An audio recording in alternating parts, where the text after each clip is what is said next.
It's Wednesday night, and that means it's time for the Lamar Thomas Show, featuring the greatest receiver in the history of college football. Just ask them, Lamar Thomas. I was born in Ocala, Florida. I moved to Gainesville to go to high school. Been recruited probably since the 9th grade, illegally, I might add, by the University of Florida. I still can remember Coach Solinger, Don Solinger, coming out to our practice one day. Here it is, this guy comes out in the University of Miami jacket, and I said, I can't believe that's Miami out here. And, you know, I wanted to go up and say, hey, I'm Lamar Thomas. And actually, I did walk up to him and I said, hey, Coach, I'm Lamar Thomas. And he said, I know. And that was the start of my relationship with the University of Miami. Patton, another good block, and Toretto lays it out. Touchdown, Miami.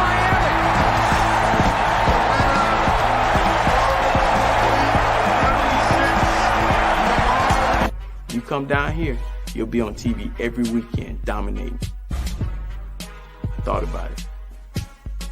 I said, man, where do I sign?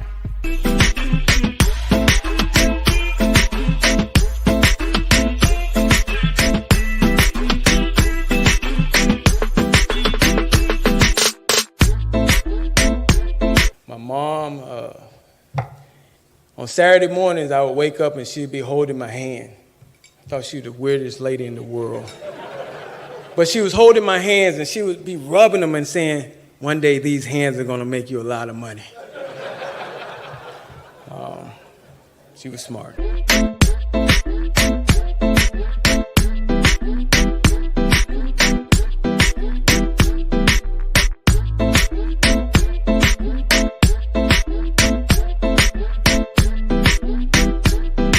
So now, here he is, the great one, along with co-host Gary Ferman of CaneSport.com, Lamar Thomas.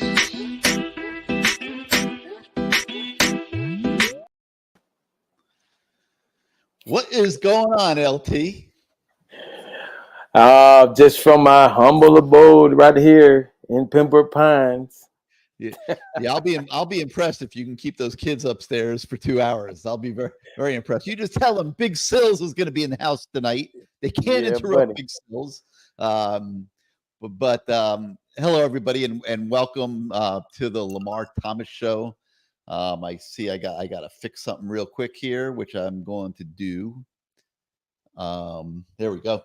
Welcome to the Lamar Thomas Show on a Wednesday night. Once again, tonight's show is presented by Caneswear, your ultimate authority for all your Miami Hurricanes merchandise needs. Lamar is usually in the store, but tonight the store was not available, so he is in his living room. Very nice looking TV he's got there in the background, and you can see Caneswear behind me. And we tell you guys this every week. If you need any type of Hurricane gear imaginable, whether it be a Cam Ward jersey, a T-shirt, hats, sweatshirts, magnets, dog collars, whatever, anything with UM on it. I mean, they have it all. They doormats, anything, spatulas for your grilling. I mean, they got everything. Brett just buys it all.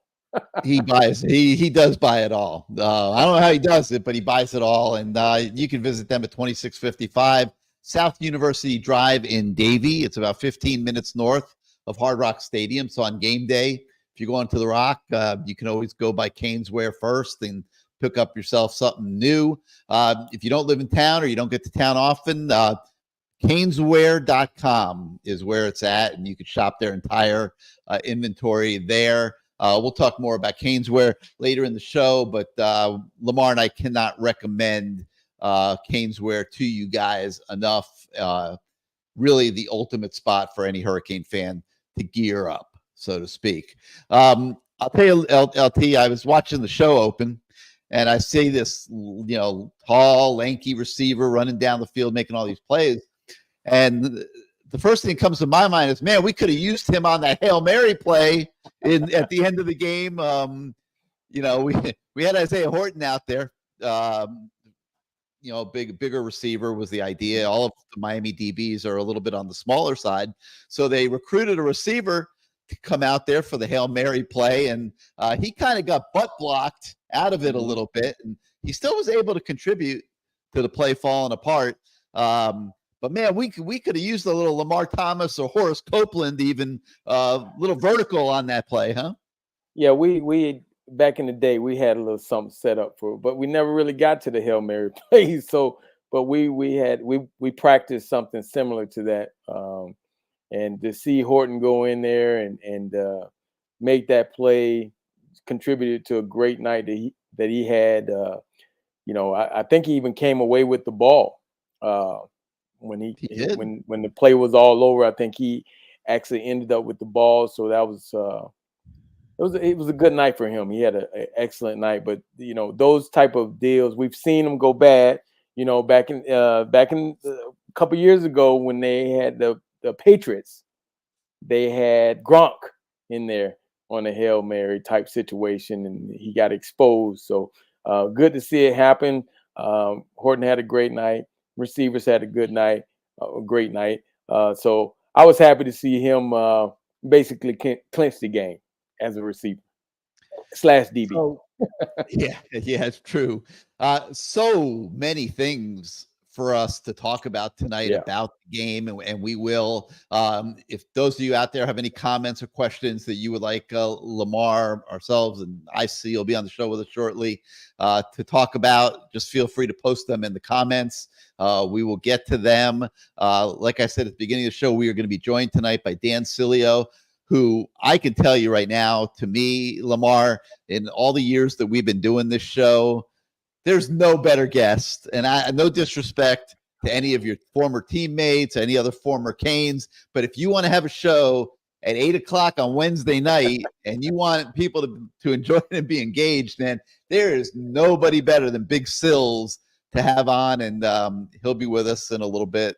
I think everybody will enjoy that quite a bit. But so let's talk about the game. So, all right, absolute insanity. I was doing yard work in the afternoon before I went to the stadium, believe it or not. Right. And I wasn't even straining myself at all. And I mean, I was soaking wet. I mean, it was so humid.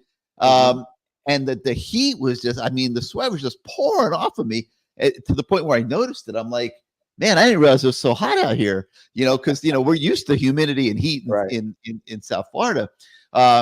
And then you get to the game and you see how hot it is on the field. I was down on the field before the game. And but we take it so much for granted down here, Lamar, because it's part of our everyday life. But this was a different kind of heat. This was a heat that was left over from the hurricane, I think, going through. And it was hot down there. Now, it looked to me, and this is not an excuse, like the bigs on Miami's team did not do a good enough job hydrating themselves as you drink your glass of water there. I got the impression they may have taken it a little bit for granted themselves, and maybe just didn't drink and hydrate their bodies the way they needed to. It looked to me like Virginia Tech, even though they had guys cramping up during the game, might have done a better job of that. And that the home field advantage that's supposed to be very much in the Miami camp in a situation like that, I didn't think it ever materialized. And as we noted, it was a fight to the finish, Miami fighting for its life to the last play. Well, yeah, it was definitely a fight to the end. Virginia Tech had a good game plan. I think that Miami helped them out a little bit. Throughout this whole year, we kind of stayed away from dumb penalties, but we were able to we had a couple of penalties that sustained their drives and did other things. I think that Mario wanted to run the ball to start the game off, but for some reason it didn't go that way. It didn't go that way, and we had to throw the ball a little bit. And Virginia Tech played their butts off. They were a team, as we talked about last week, that had returning 21 or 22 starters. And I think it finally showed up. Their experience kind of showed up in the beginning of that game. Here it was, their backs were against the wall. They get an opportunity on national TV against a national ranked opponent that everybody's watching, and they went out and they played. They had a great game plan, and they kind of stuck to it. But they kind of outcoached themselves at the point. With the fake field goal, I think to me that was a turning point in the game. That gave Miami some momentum, but it was one of those things where they were saying, hey, we're here to win the game. We're going to try to win it, and we're going to pull out all the stops. It's just that Miami made a great play, and that helped Miami win the ball game. But I give kudos to their coaching staff. I thought they had a good game plan. They really exploited some things. They moved that quarterback around. He was able to make some throws on the run. It was I had some people that are not fans say, hey, even though you guys won and I didn't want to see you win, it was a good game. It was a very action-packed game, and both teams came to play.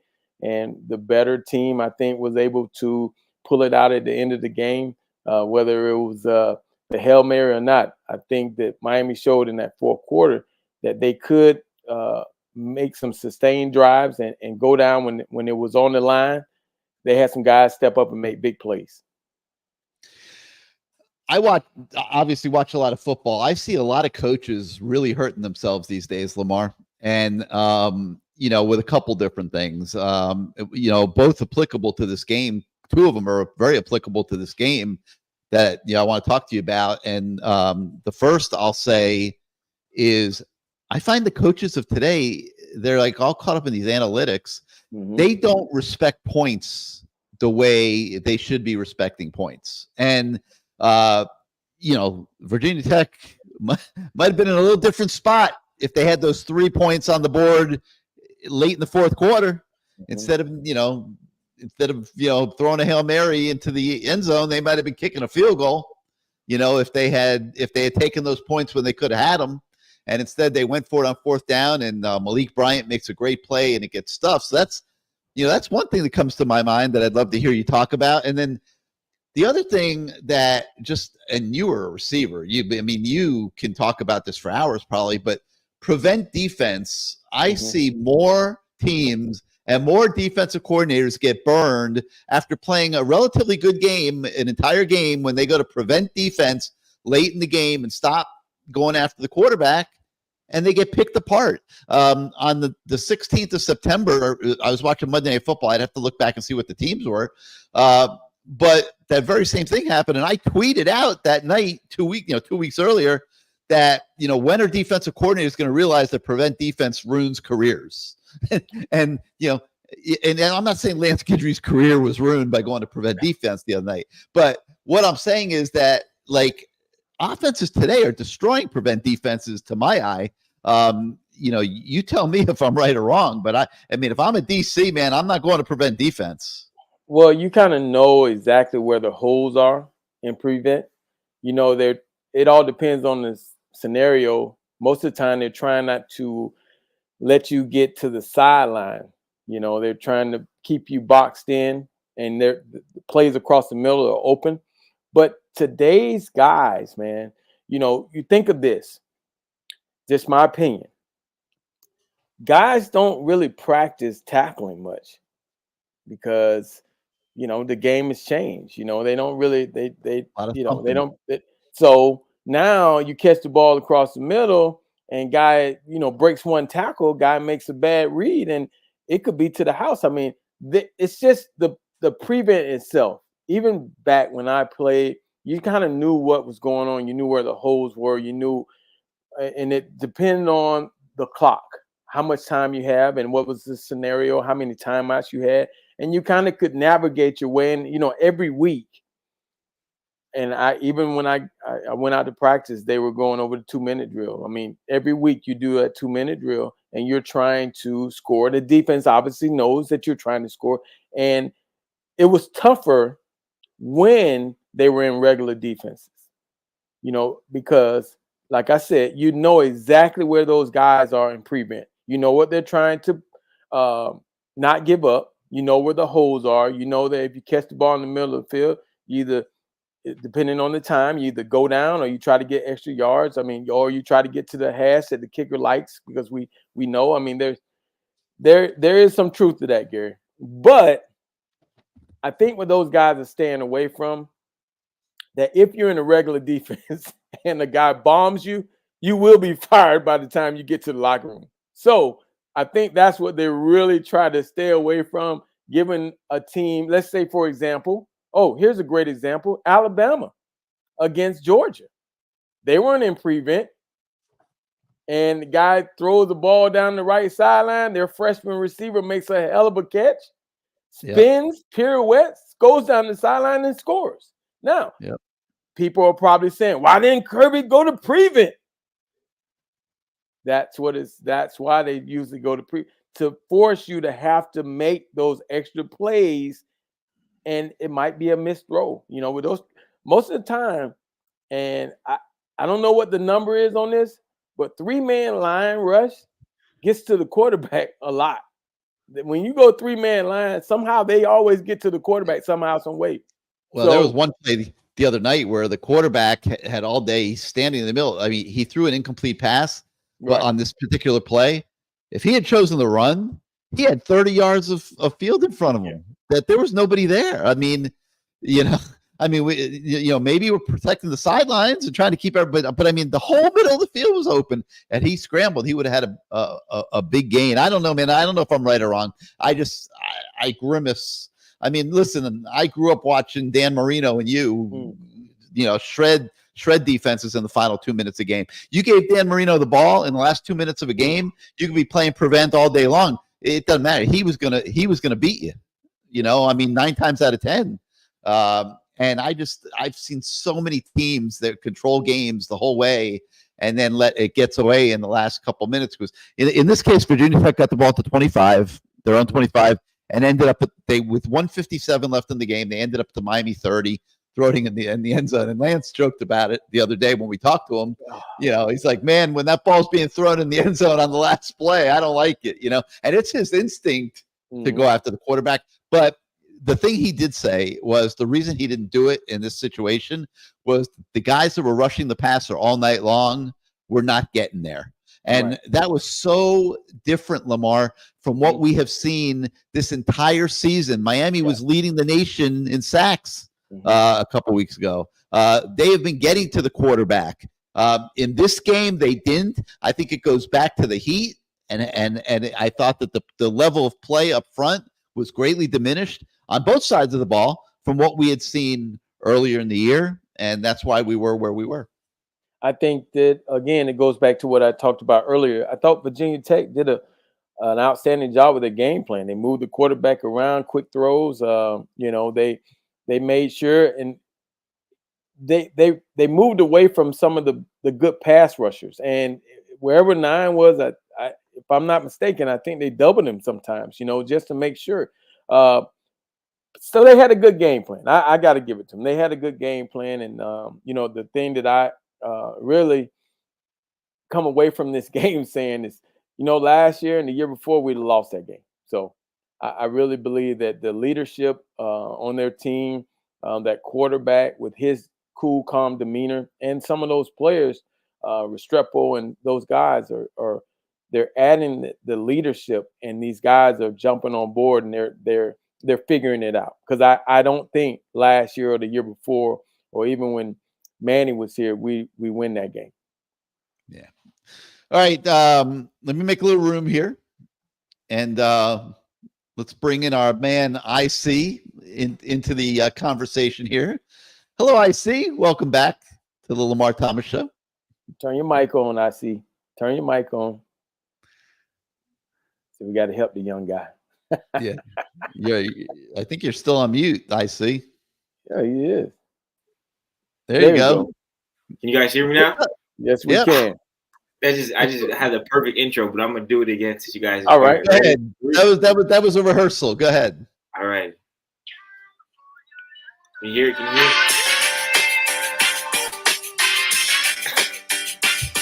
Some California love. Canes are headed out to the West Coast, baby. So what's I up, like IC? What do you think about all this? Like we're sitting there watching this Hail Mary on the last play in the press box. We had Damari Brown up there with us. Don't ask me what the hell he was doing up there. It's pretty wild, huh? It was wild. I was nervous. I was shaking like a stripper in church. I was so nervous, man. I was like, are they really gonna do this? Because like I've been saying all season, I'm like, Gary, man, like this team is good. These last 2 years, like you always see like things like this happen. Like it finally caught up to them, ACC play, and then this happens. Because like you see that play, there's no way on this green earth that was created by the man above that should have been called a catch. Isaiah Horton got up from that pile with the ball in his hands. Mm-hmm. There's 6 different hands, grabbing on the ball, all this good stuff. And I'm just like, how do you call that a touchdown? And then when they review it, I'm talking to other guys in the press box. I'm like, they're going to call it a touchdown. This is going to be a riot. Like, these fans are going to light, Miami on fire if they call this a touchdown. But, when he said reverse and he hit a 4-4 flat out the stadium, I said he made the right call. Get this brother home safe. But, in all seriousness, man, it was a stressful game. But, like you guys kind of touched on a little bit before, last year's Miami team, I said this. I was like, these guys are lost by 20, 21. Like, last year's team got the score ran up on them. They go down 10. They have literally we saw this happen last year versus Virginia Tech. Obviously, they didn't lose by 20 because I think Georgia Tech is a far less good team or superior team than Virginia. I think Virginia Tech is a very, very good team. And I made jokes about Miami's going to cover the spread against them and things like that last week. My bad, Hokie fans, you got me. I'm eating my words right now. You guys have a very good team, and I think you'll win some games. But I just think that type of game is really, really, really needed versus, against a team like Miami that's really trying to find themselves. They're really trying to show, hey, we're not the old Miami teams in the last 10, 20 years that, would back down and kind of roll up into a ball if we got punched in the mouth. I've been asking for it all year. I said, man, I want to see these guys get challenged.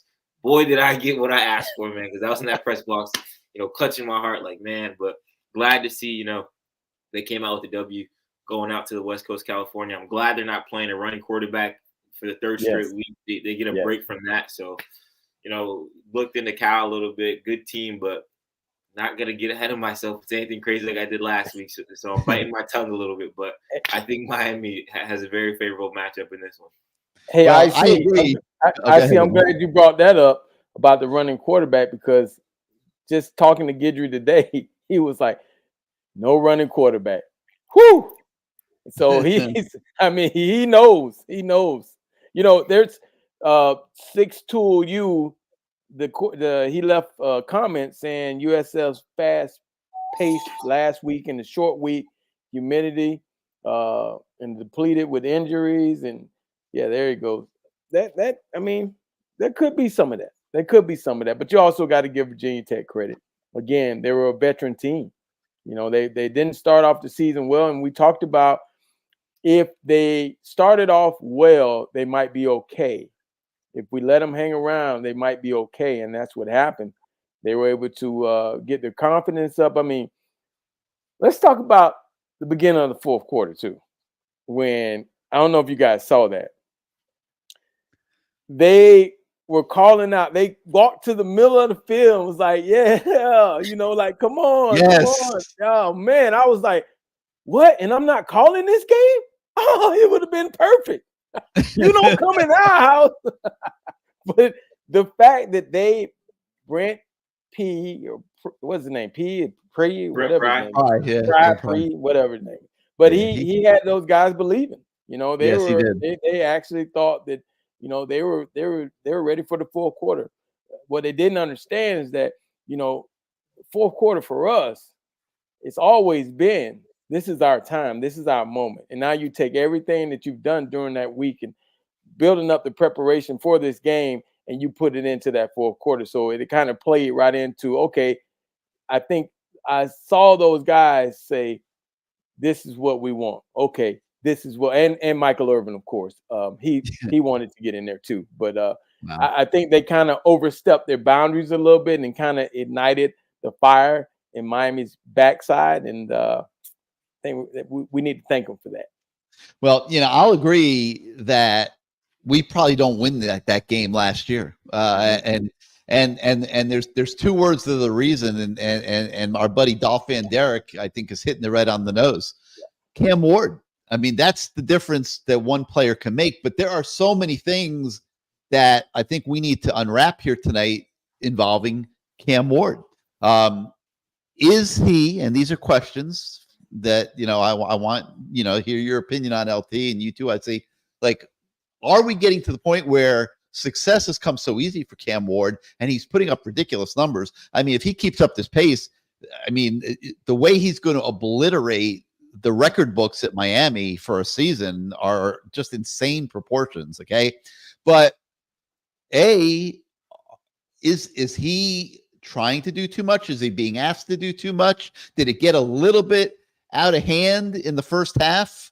Last week, he had 3 turnovers in the game.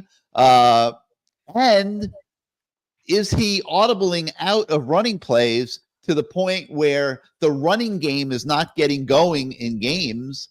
The biggest debate we have at CaneSport is Damian Martinez any good, or does he suck? And then we got the Cal coach saying that he's the best running back they saw last year. Well, he's not getting going here this year.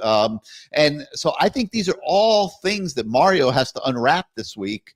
Not in the public arena, of course. You're not going to ever hear him discuss this with all of us out here. But I got to believe that in the cubicle, Lamar, of the coaches, these are all things they're discussing. Are they putting enough emphasis on the running game? They're going to need it at some point this year. Did they create a problem for themselves with those turnovers and an over-reliance on throwing the football? Well, when you have a Heisman Trophy winning quarterback, a guy that's up for the Heisman, obviously you have to show his worth, and he wants to show his worth.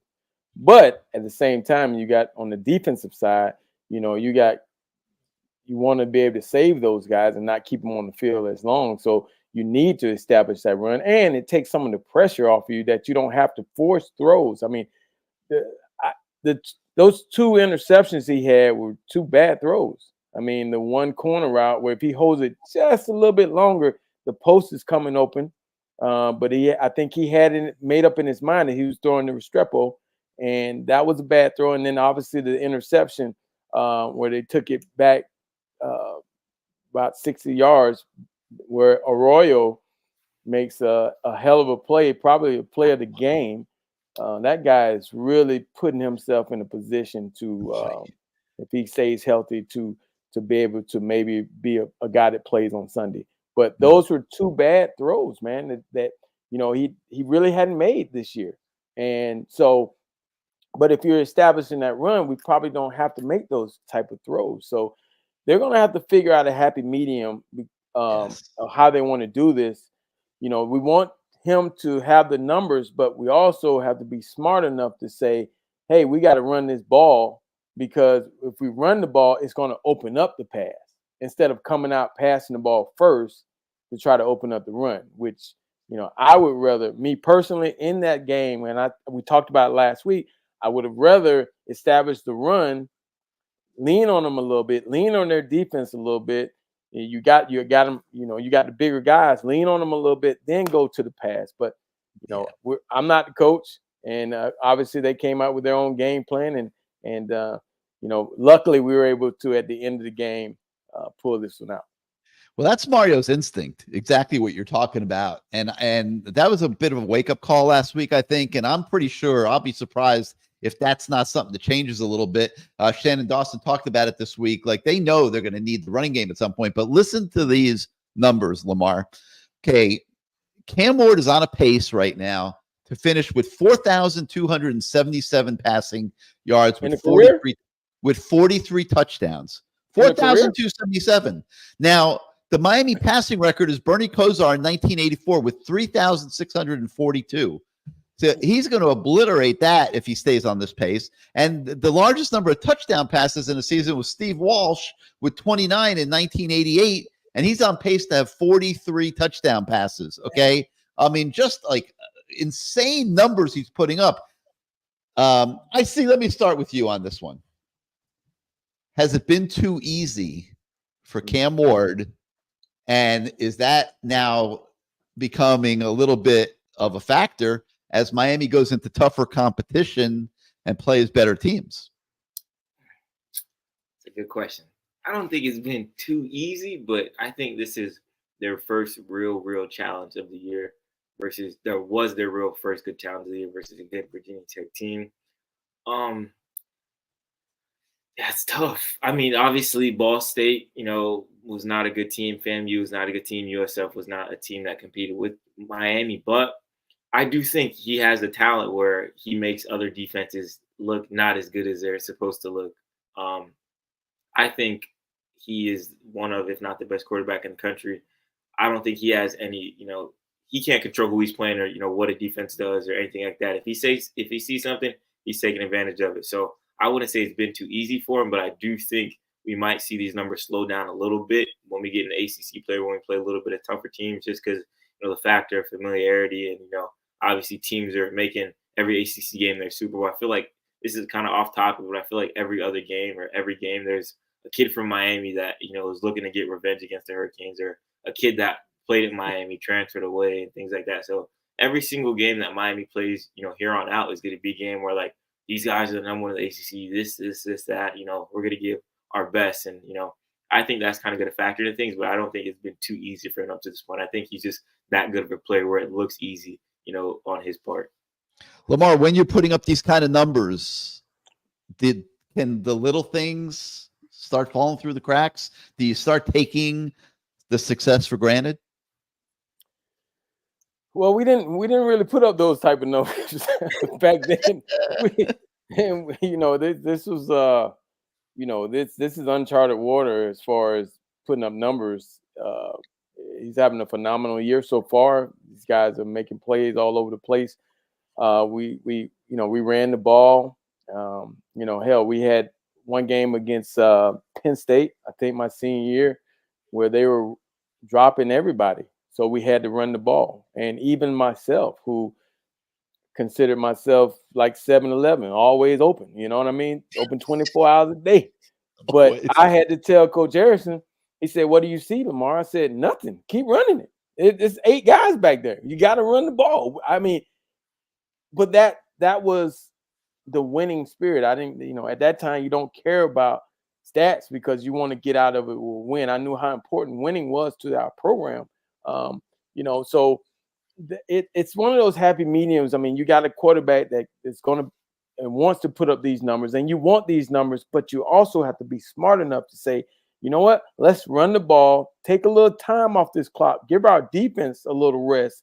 And, because you don't want, as the season goes on, lingering injuries turn into injuries, true injuries, because guys are fatigued, you know what I mean? Especially on the defensive side, where we can't, we got depth right now, but this is a long season, and you don't want guys to go down. And I mean, we already had Bain out for four games, and he's coming back now. So, I mean, they got to figure it out. You got to somehow stay balanced. And another thing, you don't want that defense to say, well, we'll just drop everybody because he has to make throws. Kind of like, I've always said this, going back from when Geno won the Heisman, I always said the Heisman Trophy should be given out after the season's over, because if you give it out before the season's over, that guy has a lot of pressure in him that next game. He has to show his worth. He has to show. You think about Benny Testaverde against Penn State. They were rushing 2 people, but he had to throw the ball because he won the Heisman Trophy. Geno had to drop back and throw.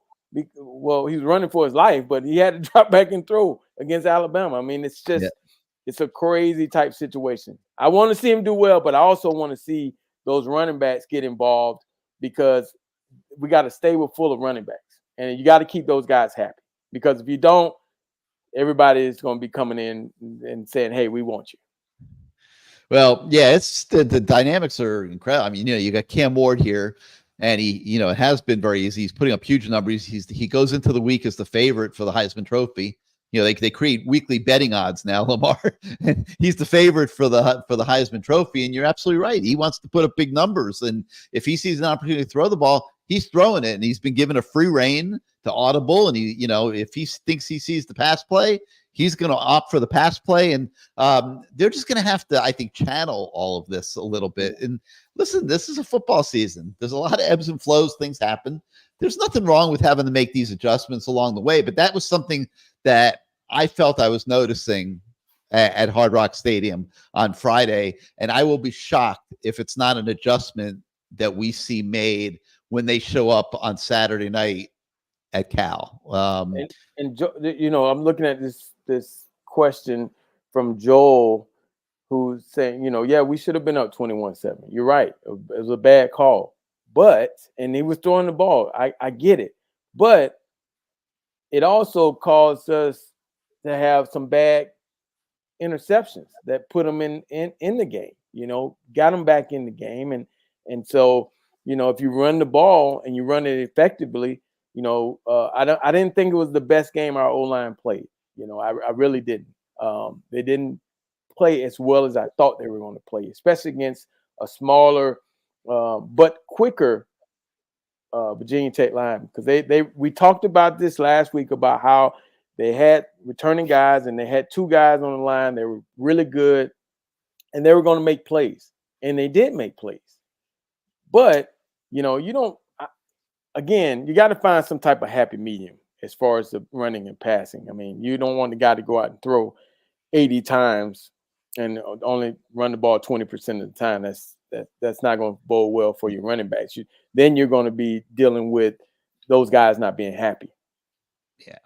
But, you know, when the quarterback's favored for the Heisman, he's now being talked about as a first-round draft pick, and he's got about a $35 million contract sitting out there waiting for him in another 6 months or so.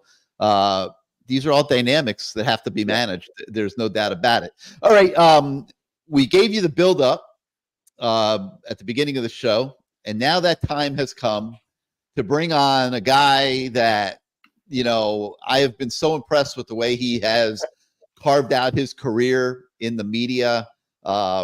Just an absolutely incredibly knowledgeable dude. He brought in just amazing passion as a player, and he brings it now to the microphone, and that is Big Sills, Dan Sileo, who we welcome back to the Lamar Thomas Show. Sills, thank you so much for carving out your time tonight. Always a special time when you come on the show.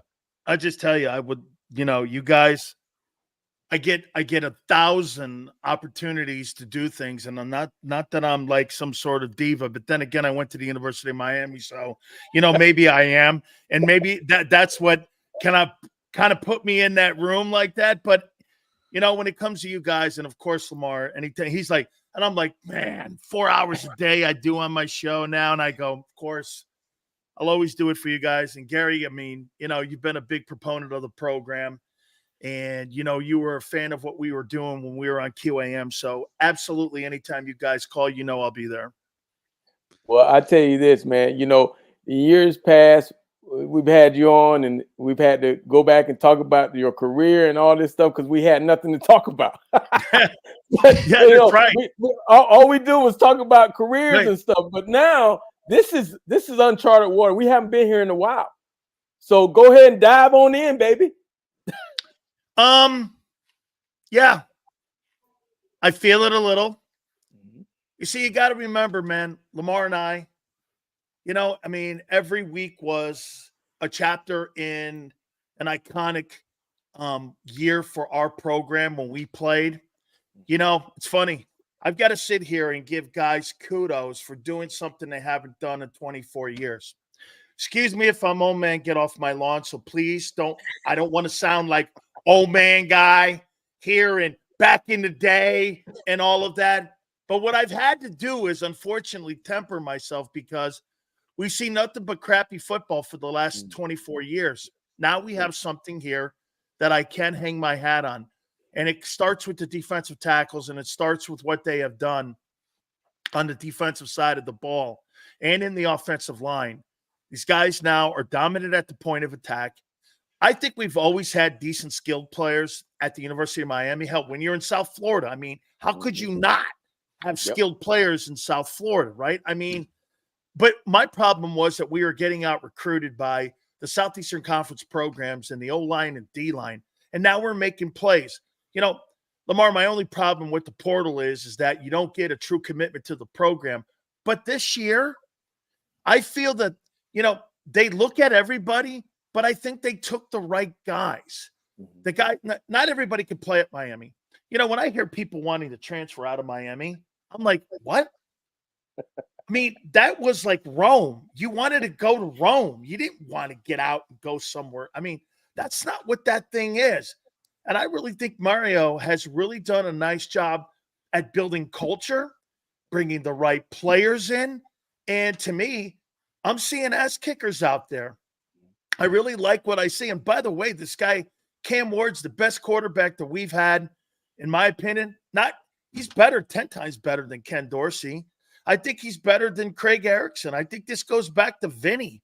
I mean, he's in that room with Vinny, and I love Craig. I mean, Craig had the greatest attitude of all time. They were recruiting a guy by the name of Jeff George, and he was trying to transfer from a program. I'll never forget Craig Erickson going like this. We brought him down. I guess he took a limo down, and we were taking him around on a recruiting visit. And I go, so you coming to Miami? I think he was from Cardinal Newman. Cardinal Newman, yes. Okay, and so he comes and he's like, he goes, I hear they're recruiting Jeff George. I don't care if they recruit John Elway. This is going to be my team. And I said, you're the perfect guy. I remember going back to Jimmy and telling him, you need to recruit this guy and you need to sign this guy, because this guy understands when it comes to coming to the University of Miami what he wants to accomplish here. And I always really liked that about Craig. And, and I admired that. That's the kind of players, man. They all wanted to come here. Dude, I don't know what's happened to like St. Thomas. So St. Thomas is like a pipeline for Ohio State. What? I mean, what is that? St. Thomas, Chaminade, they're all. I mean, they're guys coming in here, man, trying to steal these players, and some really, really good players. Because I'm gonna tell you why, Lamar, and hopefully this doesn't rile too many people up. And I'll try to not call him a scumbag, but I'll use this word. Let me think. I'll say this: that guy, Larry Coker, he destroyed every pipeline we had at Miami, because when he got rid of Don Solinger and we didn't have those connections into like Palmetto, into Edison, into places like that, into Woodrow Wilson, and he destroyed all that. This guy thought he knew how to reinvent the wheel. I'm like, hey, Larry, you were a substitute teacher. They gave you the job. Sit there and shut up. Okay, he never got that. And that's why the only guy I've ever seen with 2 national championships and get fired. You know why? He sucked. He didn't know what he was doing at the University of Miami, and that's why he was blown out. I'm rambling. No, that's good stuff. I got a question for you. So you're a national media guy. What is the national media saying about the Hurricanes? Because we're down here. We know what we're saying, but what is the national media saying about the Hurricanes? So I vote on the top 25. I put them third this week.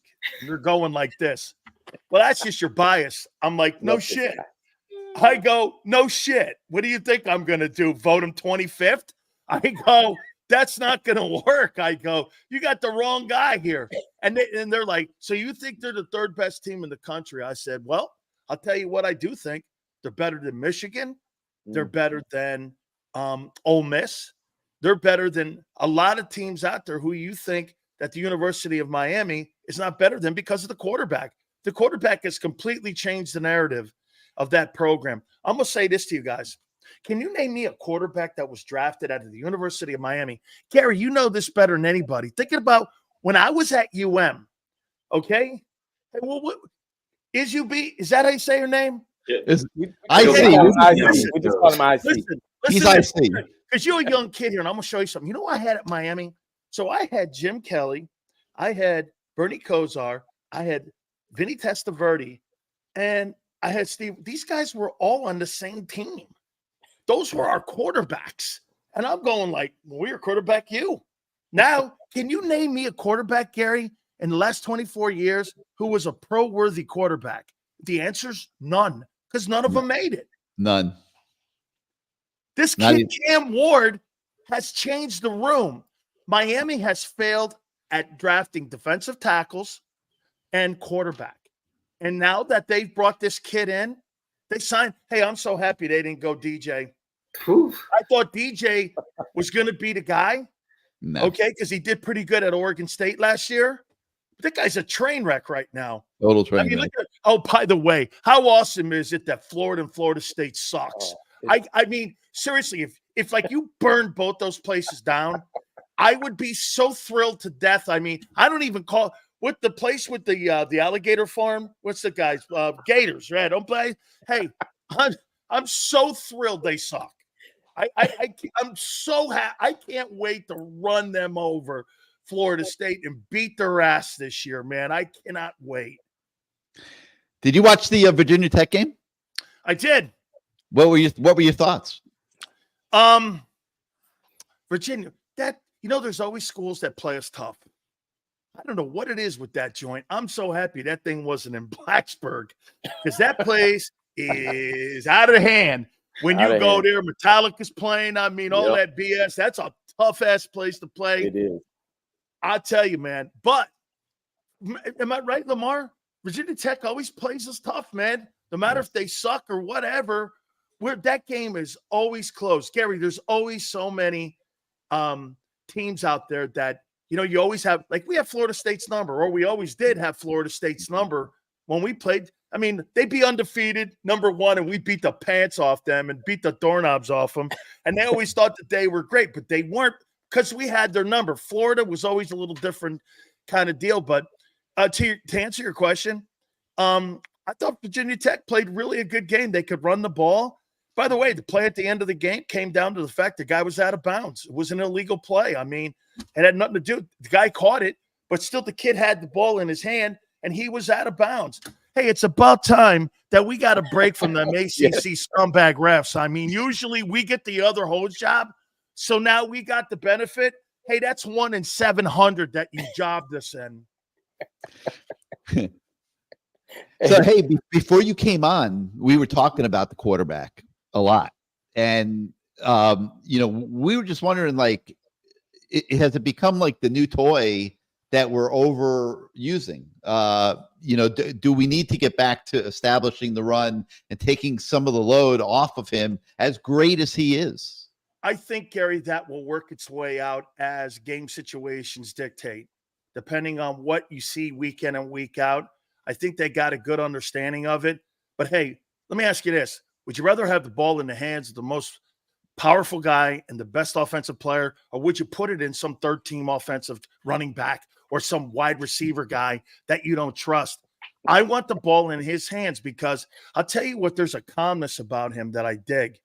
I mean, nothing gets too high, too low for him. And you know what I love about his journey? This guy wasn't recruited by anybody. I mean, this guy played like Division 72 football because nobody gave him a scholarship. He goes to Washington State. He jumps in the portal. He goes, hey, you're going to be a 5th rounder if you go into the NFL right now. Somebody smart. Unfortunately, our University of Miami guys, they jump in the portal and they're taken as free agents, UDFAs. And I'm like, who gave you that advice? I mean, when I left college, I was the 55th player taken. I had a year left. I was a junior. I'm going like, damn, I didn't go in the first round. But you're sitting there listening to some of these guys. So he goes back into the portal.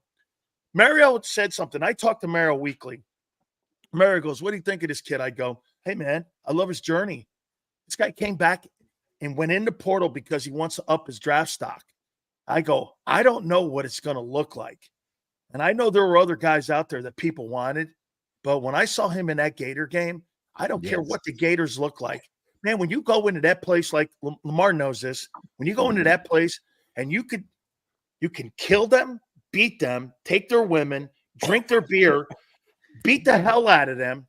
That is one of the greatest things you can ever do in your life. The greatest thing is going up there and stopping a 25-game win streak. I remember walking off the field looking, going, how you doing? I got to tell you, it was a great experience to be able to walk out of that stadium. Oh, yeah. Victorious, and to see all those Gator fans crying. Really. Yeah. I saw your post. I loved it. Hey, as a Connecticut guy, Gary, when I first got down there, I went to Doak Campbell. I had never seen anything like it, right? So I'm sitting there. All of a sudden, they turn the lights off at Doak. I'm like, what are you doing? All of a sudden, this horse comes out. They turn the lights off. This guy comes with a spear. My dumb asses. I'm standing almost midfield. This guy takes his spear, almost throws it between my legs. I'm like, holy shit, this is really something else. This is a little different down here. I couldn't believe it. I mean, that thing was something, man. Those were fun times, and I think we're getting back to that a little bit. I feel really good about this team now. My question is, do you know how to handle success? Okay, each week, and the one thing that you always remember about our teams was that we were in the light. One of the things that Alabama teams were always, and now Georgia, they play big games every week. Everyone, you're the big game every week. Georgia, whomever it is that you play. So you've got to learn how to handle success. And what I mean by that is, man, you can't take anybody lightly. It's 60 minutes of football. Lamar, how many times were we in the middle of a season? Someone would go, hey, you're 6-0. And I'm like, really? I had no idea what our record was. I just knew that Jimmy had us ready each and every single week that we were going to go play, Oklahoma, Penn State, Nebraska, no matter Notre Dame, no matter who. We just didn't really know what our record was because every week we had to show up and we had to play our best football. Usually our best football was played, right, Lamar, on Wednesdays and Thursdays. Yes, it was. Usually our C game was played on Saturdays. And I want to go back to what you said about the not knowing the record. You knew you hadn't lost by you didn't get killed in practice, because that's when they could kill you, literally kill you, run your tongue out, curse you out, and then run your tongue out some more, and then curse you out some more, and then run your tongue out some more. And there was no time limit. So class, if you had a 7 o'clock class, you might not have made it that. No. Here was really the coolest thing.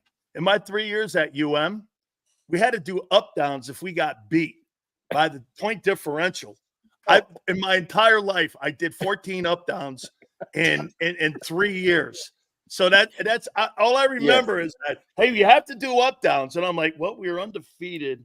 Okay, we were 10-1 in 85. We were 11-0 in 86, and we were undefeated in 86. And I just remember that we never did up down.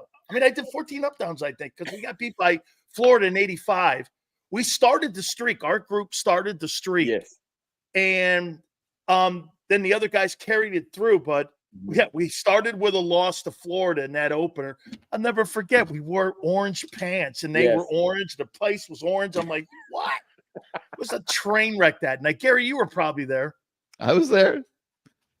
Yeah, that's when Kerwin, and then I broke Kerwin's neck the next year, which I loved. Didn't miss a single play of Sileo ball. Hey, absolutely, man. That was where playing next to Jerome Brown and those guys was, I mean, it was just crazy. And I remember setting a different type of tone there. Jerome and I, we go into Norman, we break Aikman's leg. I mean, it was just a different world. You know what? Hey, Gary, how do you think our team would be dealt with today with social media? Oh my God. How about NIL? If I lived in today's NIL, I'd have a pizza place on every corner in South Florida. It'd be called Big Sills. Big Sills Pizzeria. Okay, can you imagine Playmaker being down in South Florida, or Jerome down in South Florida? Jerome would have a car dealership because he needed cars. So we would be there. I mean, hey, just so you know, everyone, our parking lot, I remember Rick Riley from Sports Illustrated coming in. Maybe you remember this, Lamar. He goes, Mercedes, Corvette. I drove a Corvette. I remember that. Corvette. My first car was a Corvette. I had 11 miles on it. Anthony Abraham, I love you. So I'm going like this. Hold on. We had Corvette, Mercedes, Grand National. Jerome had a Grand National and a Beamer. And Rick Riley goes, whose cars are these? The coaches? I go, no, that's my vet over there. It's got 4 miles on it. I just got it 2 days ago. Where'd you get it? I found it. What would Lamar have had? What do you think? Lamar would have been in a Bentley. Are you kidding me, man? And you know what it said on the back? Kiss my Miami can. And what kind of business? What do you think? Business, man. See here, man. I think I would have bought the club. I think I would have bought Luke's Yeah, no, club. you know what it would be? It'd be the booby trap. That's what it would be. You would have had Luke give you strawberries. Oh yeah, Yeah.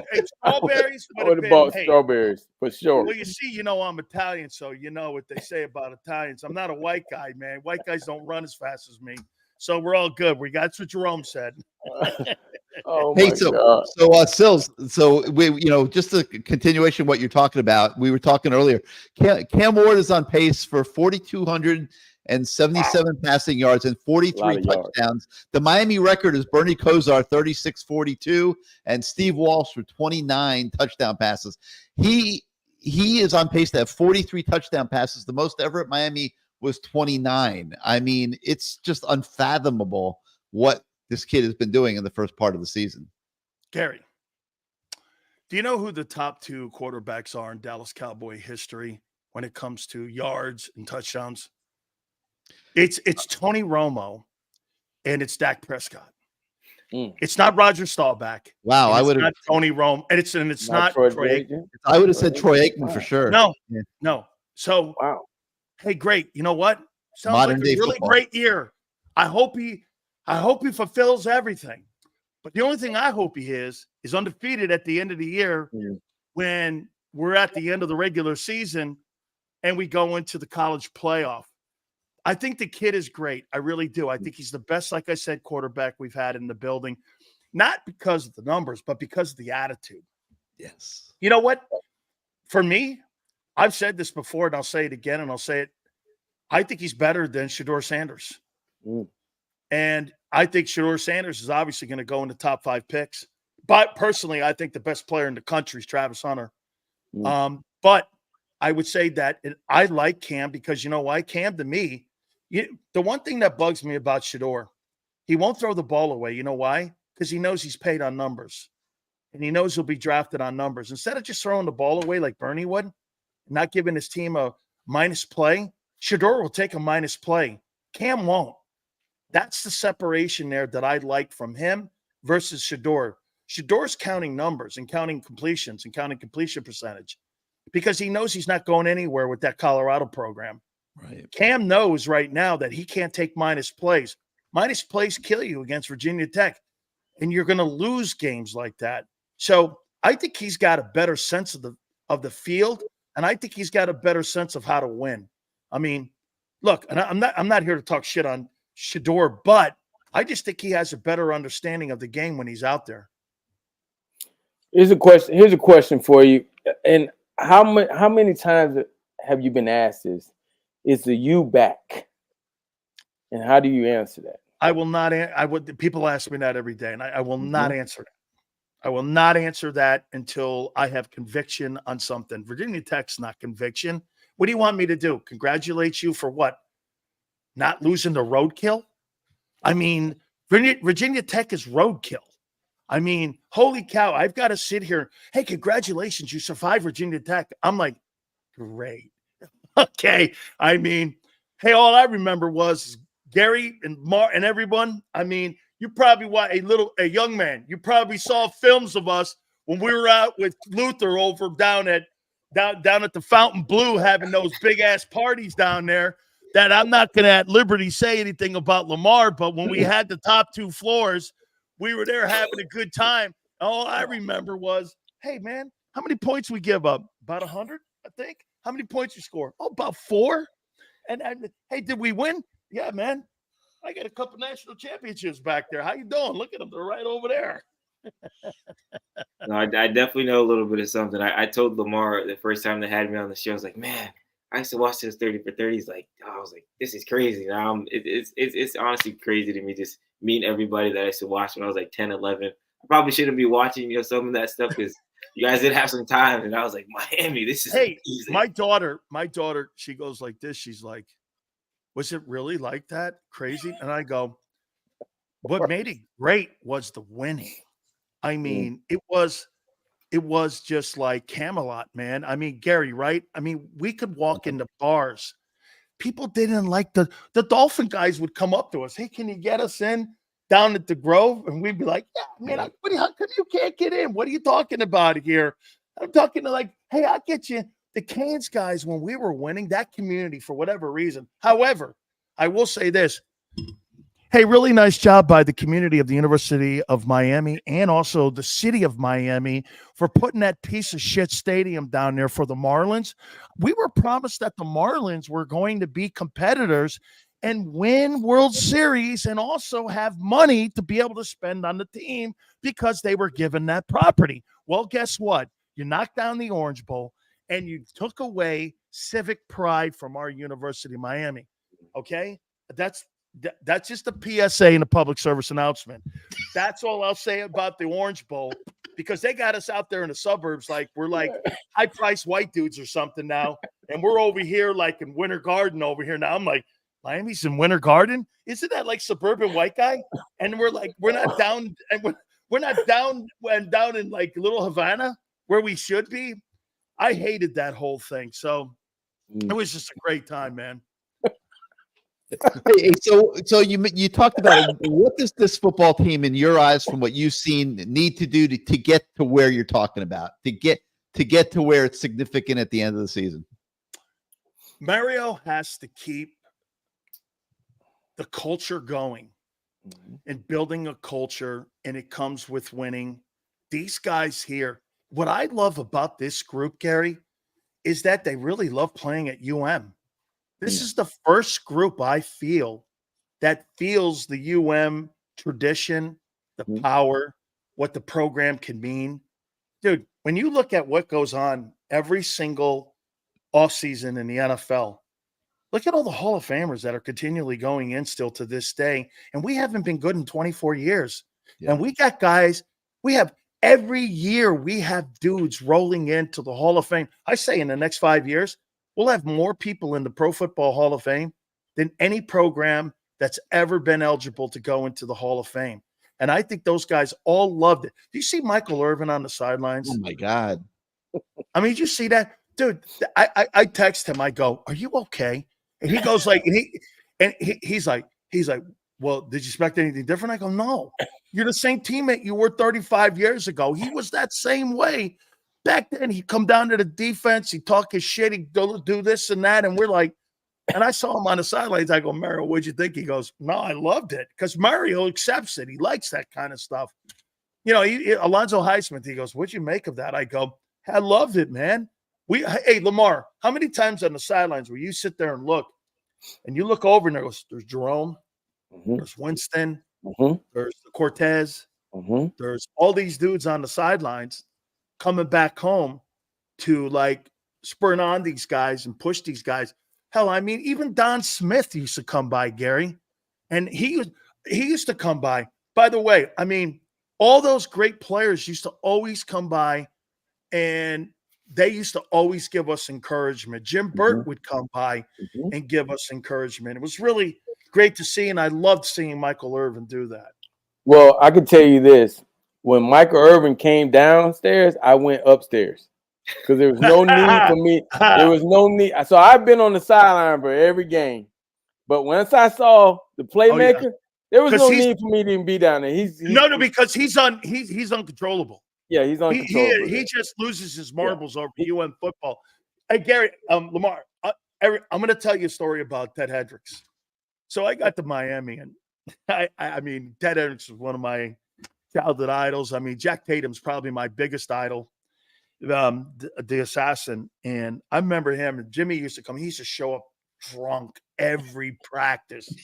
He'd drive that. Remember that blue convertible 63 Vet he had? He'd drive that thing here, and Jimmy come walking over to me going, hey, your boy Ted Hendricks is here. I go, great. He goes, no, he's drunk. Not great. Can't be around the guys. So I go, what do you want me to do about it? He goes, he loves you. He goes, we're selling out. And so I go over to him. I go, Ted, listen, man.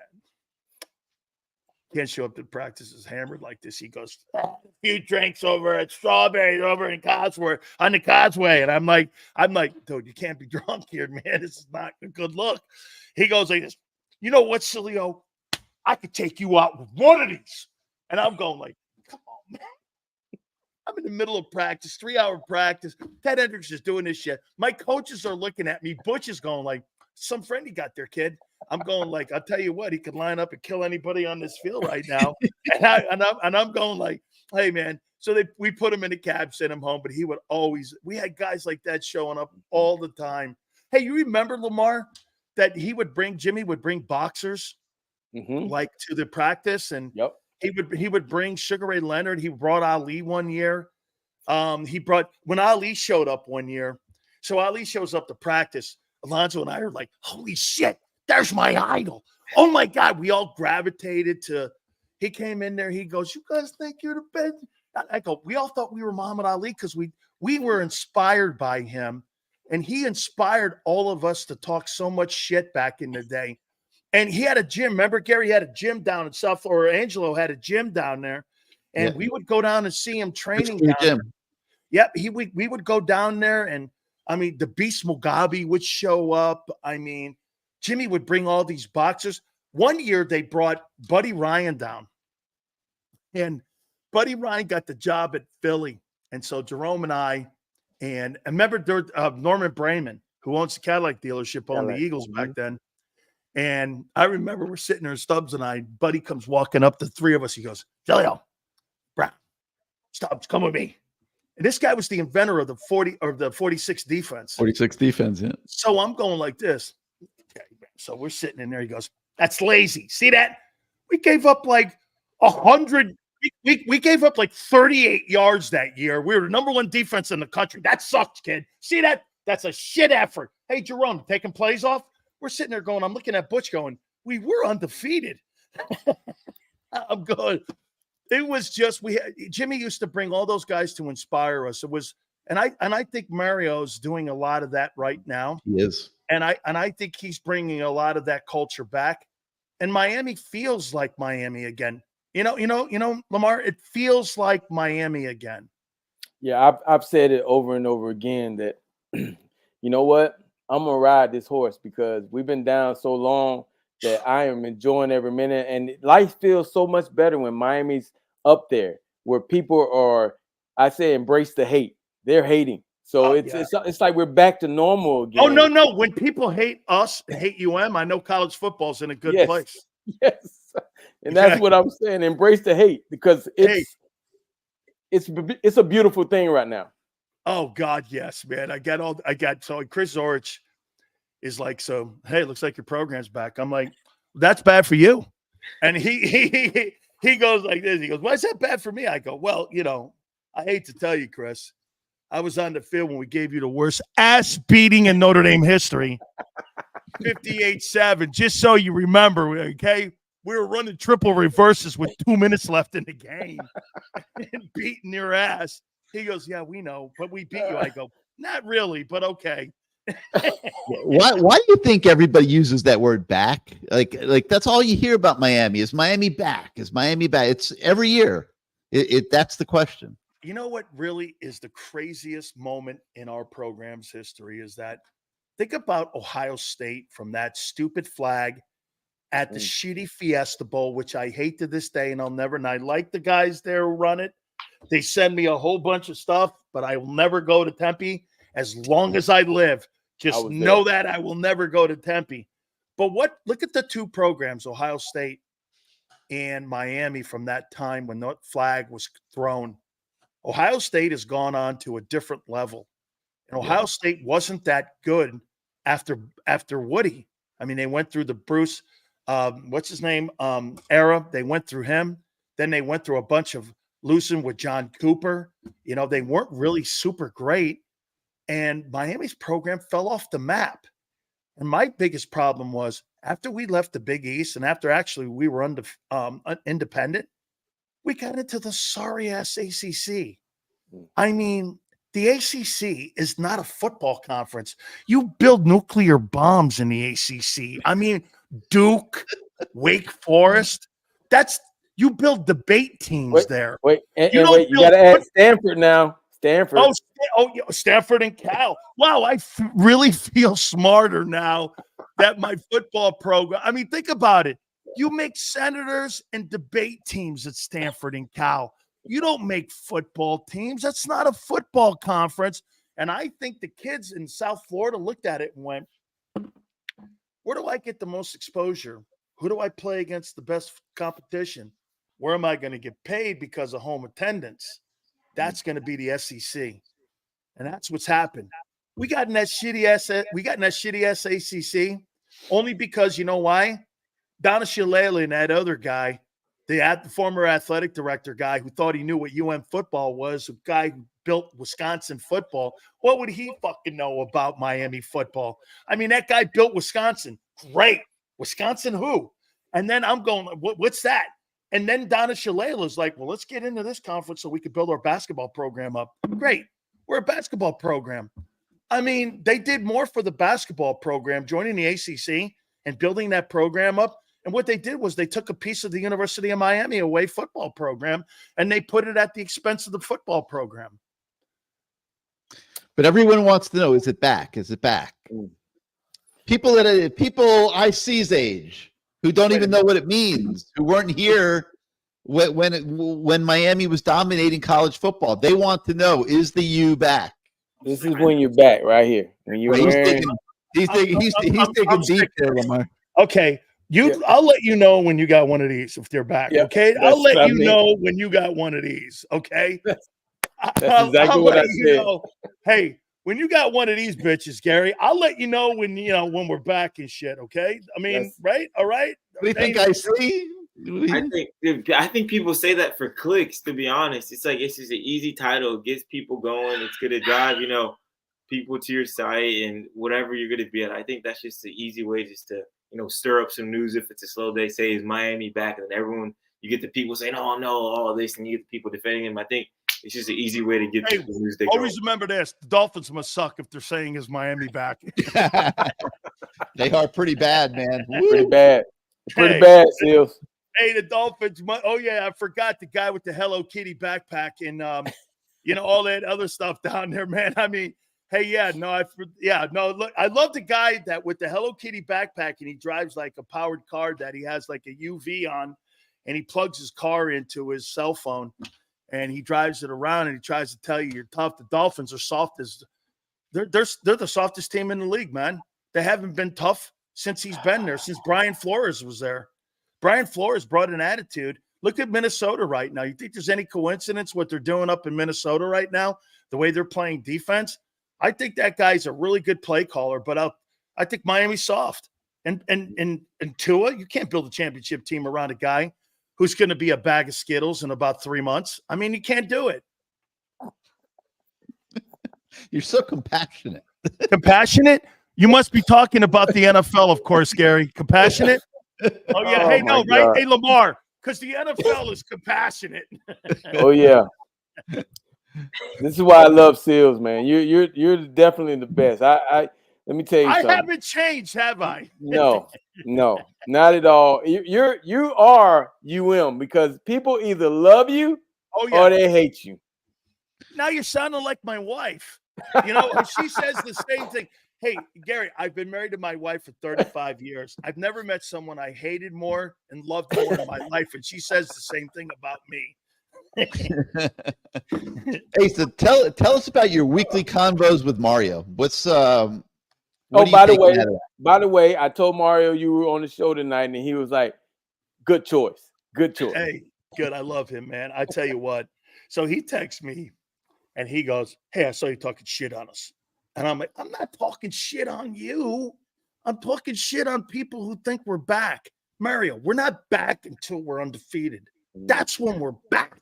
To answer your question, Gary, I mean, winning. Hey, how about this? Don't win a bowl game. Win 10 games. We haven't won but 10 games once in 24 years. Mm-hmm. Do you know when Lamar and I were 10-1, we thought that was a loser season. 10-1 was a losing season. I gave one of those rings away. I gave that ring away to somebody on spring break. Hey, I'm sure she was about 6 feet and, anyway. So, hey, all I'll say to you is we're 10-1. Man, God, all right, I guess so, That's not how it was. That was the standard. It's kind of like this, too. Think about Pittsburgh, the Steelers. Now the standard there in Pittsburgh is not having a losing season. Well, the standard in Pittsburgh used to be winning Super Bowls. Now it's not having losing seasons. Everyone sets the standard differently now. And at Miami, it's like, hey, Sills, are we back? Hey, win 10 games. Let me see that. Let's win 10 games and not get beat by North Carolina, the great hoop school. I mean, I don't want to be beat by hoop schools. Okay? I'm tired of getting beat by Duke and Carolina. Do you know how embarrassing that is? That when I see us getting beat by Duke and Carolina, I turn the TV off and I go, yeah, just don't talk to me, man. I get beat by Coach Krzyzewski second. I don't want to get beat any longer by Duke and Carolina. No, thank you. Does this look like a team that can do that, Sills? Yes. Can they run the table? Can they be there at the end? Their enemy's them. Their enemy's going to be them. Okay? I mean, don't take anything for granted. You know, it's crazy. I look back on us. We never took anything for granted. We played 60 minutes of football every single game, no matter if it was against some crummy team like East Carolina or it was Oklahoma. Play 60 minutes, man. It was a different mindset. You know where I think that started, Gary? Is those 3-hour practices and inside drill. And, you know, I was talking to, because I get Butch and Jimmy and Dave on all the time. Those 3-hour inside drills, those legendary. Gary, listen to this. We would have at one time Lou Holtz, Barry Switzer, coaches from all over the country would watch us practice. And the thing they would say to us is, how do you get these guys to practice so hard? Somebody came up and they asked me that question, Joe Paterno, and I go like this. Look at Cortez Kennedy and Russell Maryland behind me. How do you think I'm going to play? I mean, I was just about to bring that up. We practiced that way because the guy behind us, we could not let them get on the field. Right. And that's or where you'd be Wally pipped. Or you'd be Wally pipped. Yep. And that's what I told Mario from day one when he got it. I said, we're 3 to 4 years away. Gary, that's when we're back. Depth. That's when we're back. When you know what? When guys don't want to come off the field any longer because of the depth that's on the team, that's when you're back, because that's when the conveyor belt. How many times, Gary, did you see Miami would graduate all these guys, all of a sudden they're 12-0 again? You're like, what was that? Where did that? Do you know the 87 team was our 86 team's backups? They were our backups that won that national title. And we're like, I mean, it just went on like that forever, or for at least 15, 18 years it went on like that. We got to get back to doing that. I see you got a question for the great. Yeah, and I wanted to ask him, I know right when you got on, you're kind of talking about that defensive line. I just want to kind of, get your thoughts on that unit, and obviously, getting Bain back. How big is that to just add in, another guy like that to a unit that's already firing on all cylinders? I told Tolbert, I said, who's that kid? Is that related to you? Tolbert goes like, yeah. And I was like, damn, Tolbert, this guy's better than you. Holy cow, man. I'm like, and so he's like, no, he's a good. I'll tell you what, that transfer, the kid from Tennessee, is it? Yeah, oh yeah. Tyler Barron. That kid can play.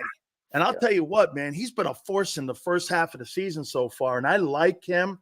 I like the two interior tackles. You got to remember something. When Jerome and I played, we were 300-pound guys. Man, back in 87, you didn't have 300-pound defensive tackles that ran 4.8s. That wasn't uncommon, man. I mean, but that looks like now it's back. They're dominating at the point of attack. They're getting great pressure. I like but I'll tell you this, Jason Taylor's done a whale of a job with the defensive line, and it looks like he really enjoys what he's doing. I don't think he'll be around UM too much longer, because somebody in the NFL will scoop him up and make him a D-line coach somewhere. But boy, I really like him a lot, man. He's done a whale of a job. And I think that front seven is the best front seven I see Miami have in about 15 years. And I think that's been the difference. Should he do it? Should he give up being the D-line coach at the U, making the impact he's making right now with these kids, and go put himself through the National Football League ringer? You know what's cool about him? He's got about $40 million in the bank. I'm sure. So he could probably just do this. Oh, what do I want to do? most coaches do that stuff because they're trying to get elevated to be able to make a living for their family. Well, he don't have to worry about that. So this is going to be more about peace of mind and also about a comfort zone on what he wants to do. Maybe he wants to coach the Miami Dolphin D-line one day. Maybe that's something that he wants to transition into, going over to Miami and coaching on the Dolphins. But the cool thing about that guy is that you have a Hall of Famer engaged. You have a guy who wants to do it, and he has options to do whatever he wants. Most coaches don't have options to do whatever they want. He's got an option to do what he feels like. Maybe he wants to be the D coordinator of that program one day and elevate himself into that. Maybe he wants to be the head football coach one day. Maybe he wants to go into modeling or some shit. I don't know, or acting. He can do it. You know what? I can't talk on him because Joy comes on the show. She worked for me for about 6 years. I helped her get her career going. So I'm not going to talk shit on Joy and her boy there because I actually like the kid there. I know you probably wanted Sapp to be the D-line coach there, but no, you know what? Jason was my teammate with the Dolphins. I've known him since his rookie year. Okay, good. I was excited when he got the opportunity because I knew I watched him at St. Thomas, and I knew he had that passion. And when he got the gig, I was excited because, here it is. He would ask me questions when I was with the Dolphins about the Hurricanes. Because you think about it, he comes down here from Akron, and he was like, man, what was it like playing for the Hurricanes, Akron? The Zips. Absolutely.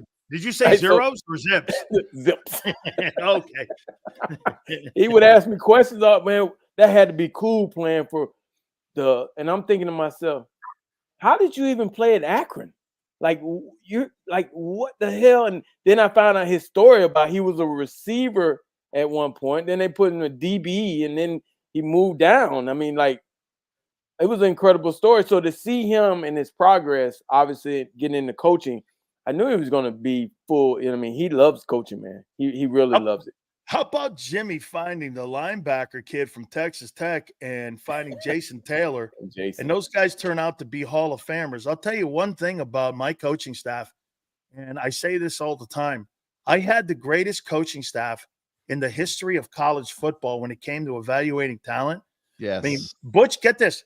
My GAs, graduate assistants, young man, do you know who my GAs were? My GAs were great. Were Chuck Pagano, and they were Tommy Tuberville. Tommy Tuberville, yeah. Those were my GAs. You know what that means? They would come to my bed and check for bed check. Hey, Sileo, you in there? Yeah, I'm in here. Those guys were our GAs. They used to pick up stupid shit. They didn't really have coaching positions. That's how deep our coaching staff was. Those were our GAs. My coordinator was Dave. Dave's the greatest defensive coordinator in Cowboy history. He's got 3 Super Bowls. Butch was my D-line coach. Harold Allen, I used to meet. We used to all go and see him when he was still at the Heck Center. We go over and see him. But Dave Campo, all these guys that we had, Wayne Fontz's brother was on our staff. We had Gary Stevens. I mean, Coach Wise was considered one of the top offensive line coaches in the NFL. And you had Coach Brodsky. You had Axe, the legendary Axe, and I'll leave it there. I mean, hey, all I will tell you is I had one of the greatest coaching staffs of all time. I never realized it on how great talent evaluators they were. I mean, they were unbelievable. Look at the guys like Lamar, man. I mean, these guys were like top people that they would find. How many recruiting trips? Well, Russell Maryland had 2 offers. He had 2 offers, I think, from Toledo, and I think he had it from the University of Miami. Cortez Kennedy came down on his recruiting trip. He had to go to junior college, I think. I think he went to a JC. I remember he came down with his mom, Rose, and Jerome goes, "We're taking this kid out." I'm like, "We're taking this kid out where?" He goes, "His mom's got to come with us." I'm like, "Then you're taking him out." And he goes, "No." He goes, "No, we got to take the kid out." So we're taking the guy out, and Rose looks offered. She goes, my son wants to come here. Why should he come here? I go, well, he'll be legendary, and he'll go to the Pro Football Hall of Fame. And she's like, why? I go, well, because they don't tolerate anything else but that here. and Cortez is looking over at me, and I got invited to go to his Hall of Fame induction, and I did. And, he was really cool about it because, Jerome and I would take time with him. We would teach him. I remember Russell Maryland. Here's a story here, Lamar. So Russell used to fall down a lot his rookie year, and he didn't know how to play over his pads. And so he used to stumble a lot. Mm-hmm. But me and Jerome were like, there's something there. He had great movement in his hips. He could turn the corner. He had a lot of talent. I remember Butch looking over at us going, I don't know. I don't see it. Me and Jerome looked over at him and goes, you're out of your mind. This guy's going to be a great football player. And he would come up to us always and go, hey, can you? So we would, after practice, Lamar, how many times did we help younger kids that came up and asked, and they would come and go, hey, can you spend some time with me? And can you do this? I mean, I remember that kid Curry, who transferred from Georgia Tech, used to come over and ask me. Shane Curry came over and goes, hey, can you spend some time with? And I go, yeah, of course. I would never go out of my way to help anybody, but if someone asked me, I did. And so would everyone else on that team. And so I'm glad to see what we're seeing right now. And I think that's resonating, and that's why you're seeing a good football team right now. So you said before, the little things, don't take anything for granted. This team is fighting itself right now in terms of that they're the toughest opponents themselves, whatever. These are young guys. How, you take, they're IC's age, they're young guys. So no, they're younger than a little younger, but same idea. Like, how do you get them to process like that? And did some of that fall a little bit by the wayside last week in that Virginia Tech game, for example? I think sometimes you get into games like that, and Gary, I think it's just what it is. I don't think they lost focus. I think Virginia Tech played a really good game. It played them down to the wire. It happens. I can't tell you how many times that we would get into games like that, but the resiliency of them pulling it out and winning, we lost games like that over the last 20 years. We didn't win games like that. We would lose games like that. And to me, I'll tell you this, that Georgia Tech nightmare of a year ago, that kind of also plays a factor in muscle memory. Okay. Don't take anything for granted. Now, here's the problem that this team has. They don't have championship pedigree. We had it. So it's easy for us, Lamar and I, to talk about it. Yep. Championship pedigree. That team has no idea what that means and what it looks like. Right. It's kind of like blind faith. I remember going down and talking to them a couple of years back when it came to Notre Dame, and I asked somebody, and I asked everyone in the room, I go, how many people here believe in God? Everybody put their hand up. I said, well, you have to have blind faith in religion. I go, you don't really know what's going to happen in religion. I said, it's the same thing with your coach's process. You don't really know what's going to happen, but you have faith that you believe your coaches are going to take you across the finish line. And so you have to have that blind faith. And how that blind faith gets built up is with consecutive winning. All of a sudden you're like, holy shit, we won. Unbelievable. We're winning. We're undefeated. We're ranked high. Great. Then you have to learn how to deal with that. Wow. That means there's a lot more pressure on us. Yeah, that means you're a bullseye, dude. You're no longer the arrow. You're the bullseye. Yeah. Okay. And there's a different, hey, when you're the bullseye, yeah. Hey, I remember playing against Tulsa. I'm like, how did we only beat them 21-14? I mean, I'm like, man, they played their great. The coach goes, we played the greatest game in our program's history. And I'm going like, yeah, well, I don't know. I don't know what happened here. We had just got through beating Oklahoma. And I'm going like, what are we doing? So again, it's championship pedigree. They don't have that. So they don't have a lot to lean on. What I think you do is you lean on your failures when you're not a team of championship pedigree. All that stuff 7-6 from a year ago. 6 games used to take us 14 years to lose. So I'd be like, hey, man, just think about all the things that happened last year when you guys were a little bit too soft, didn't want to get off the airplane because it was too cold out, playing the bowl game. I mean, Lamar's from Florida too, man. I mean, I know him too, man. He goes up to them northern bowl games, man. He's one of them guys too going, shit, it's a little too hot.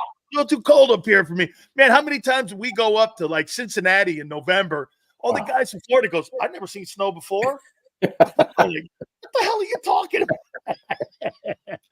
The Miami guys hate snow. Oof. Boy, that's always even trying to figure out where I want to coach. I'm like, well, I don't want to go up north because I don't know how to teach a person how to catch in the cold weather because I've never caught in cold weather. Lamar, when I heard we were going to the Pinstripe Bowl, I go, that's an L. There's no way we're winning that thing. I said the same thing. Hey, there's no way. No way they're winning that thing with 22 degrees. I don't care. It's Yankee Stadium. They ain't winning that thing, man. They don't give a shit about that bowl game. And by the way, for me, like I told people, man, if that were me today, hey, Sills, you want to go to the game that's got blue carpet and the Frito-Lay Bowl or the Chip Bowl, whatever that is in Boise, I'd be like, I think Big Sills is going to sit this one out. I only play on New Year's. Hey, I only play on New Year's, man. Hey, man, I got to tell you, you know what? I knew you coming on the show tonight, I was going to laugh my ass off. You are a national treasure, and we definitely appreciate you spending a little time with us, man. Anytime you want to come on, just come on, man. I'll just send you the link every week. You come on in, just come on in and just say, hey, what's going on here? Hey, you know this, man. You know how much I love you. You know, you always be one of my guys. You were when you were a young kid coming into the program. Jimmy said this kid's going to be special, and you were special. Okay, you know, all them guys are my guys. We're all together in this thing here. I tell people this all the time. Every team that I ever played with, I loved. I mean, that's the coolest thing about our program is that I loved every guy we had. I mean, there wasn't a guy on that team, whether it was Ernie Parrish, who barely played, or it was any of them dudes. I loved every one of them guys because we all had a fondness for one another, and we all had a direction to want to be a champion. And it was outside of my daughter and my family, it's the greatest time of my life.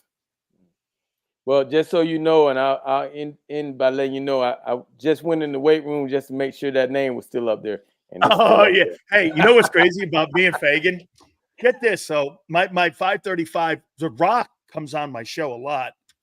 And Dwayne goes like this, you and Fagan's records will never be broken. It's just not happening. I mean, I was 19 years old. I did 535. Kevin did 560. And those records are up there, 37 years, I think they are now.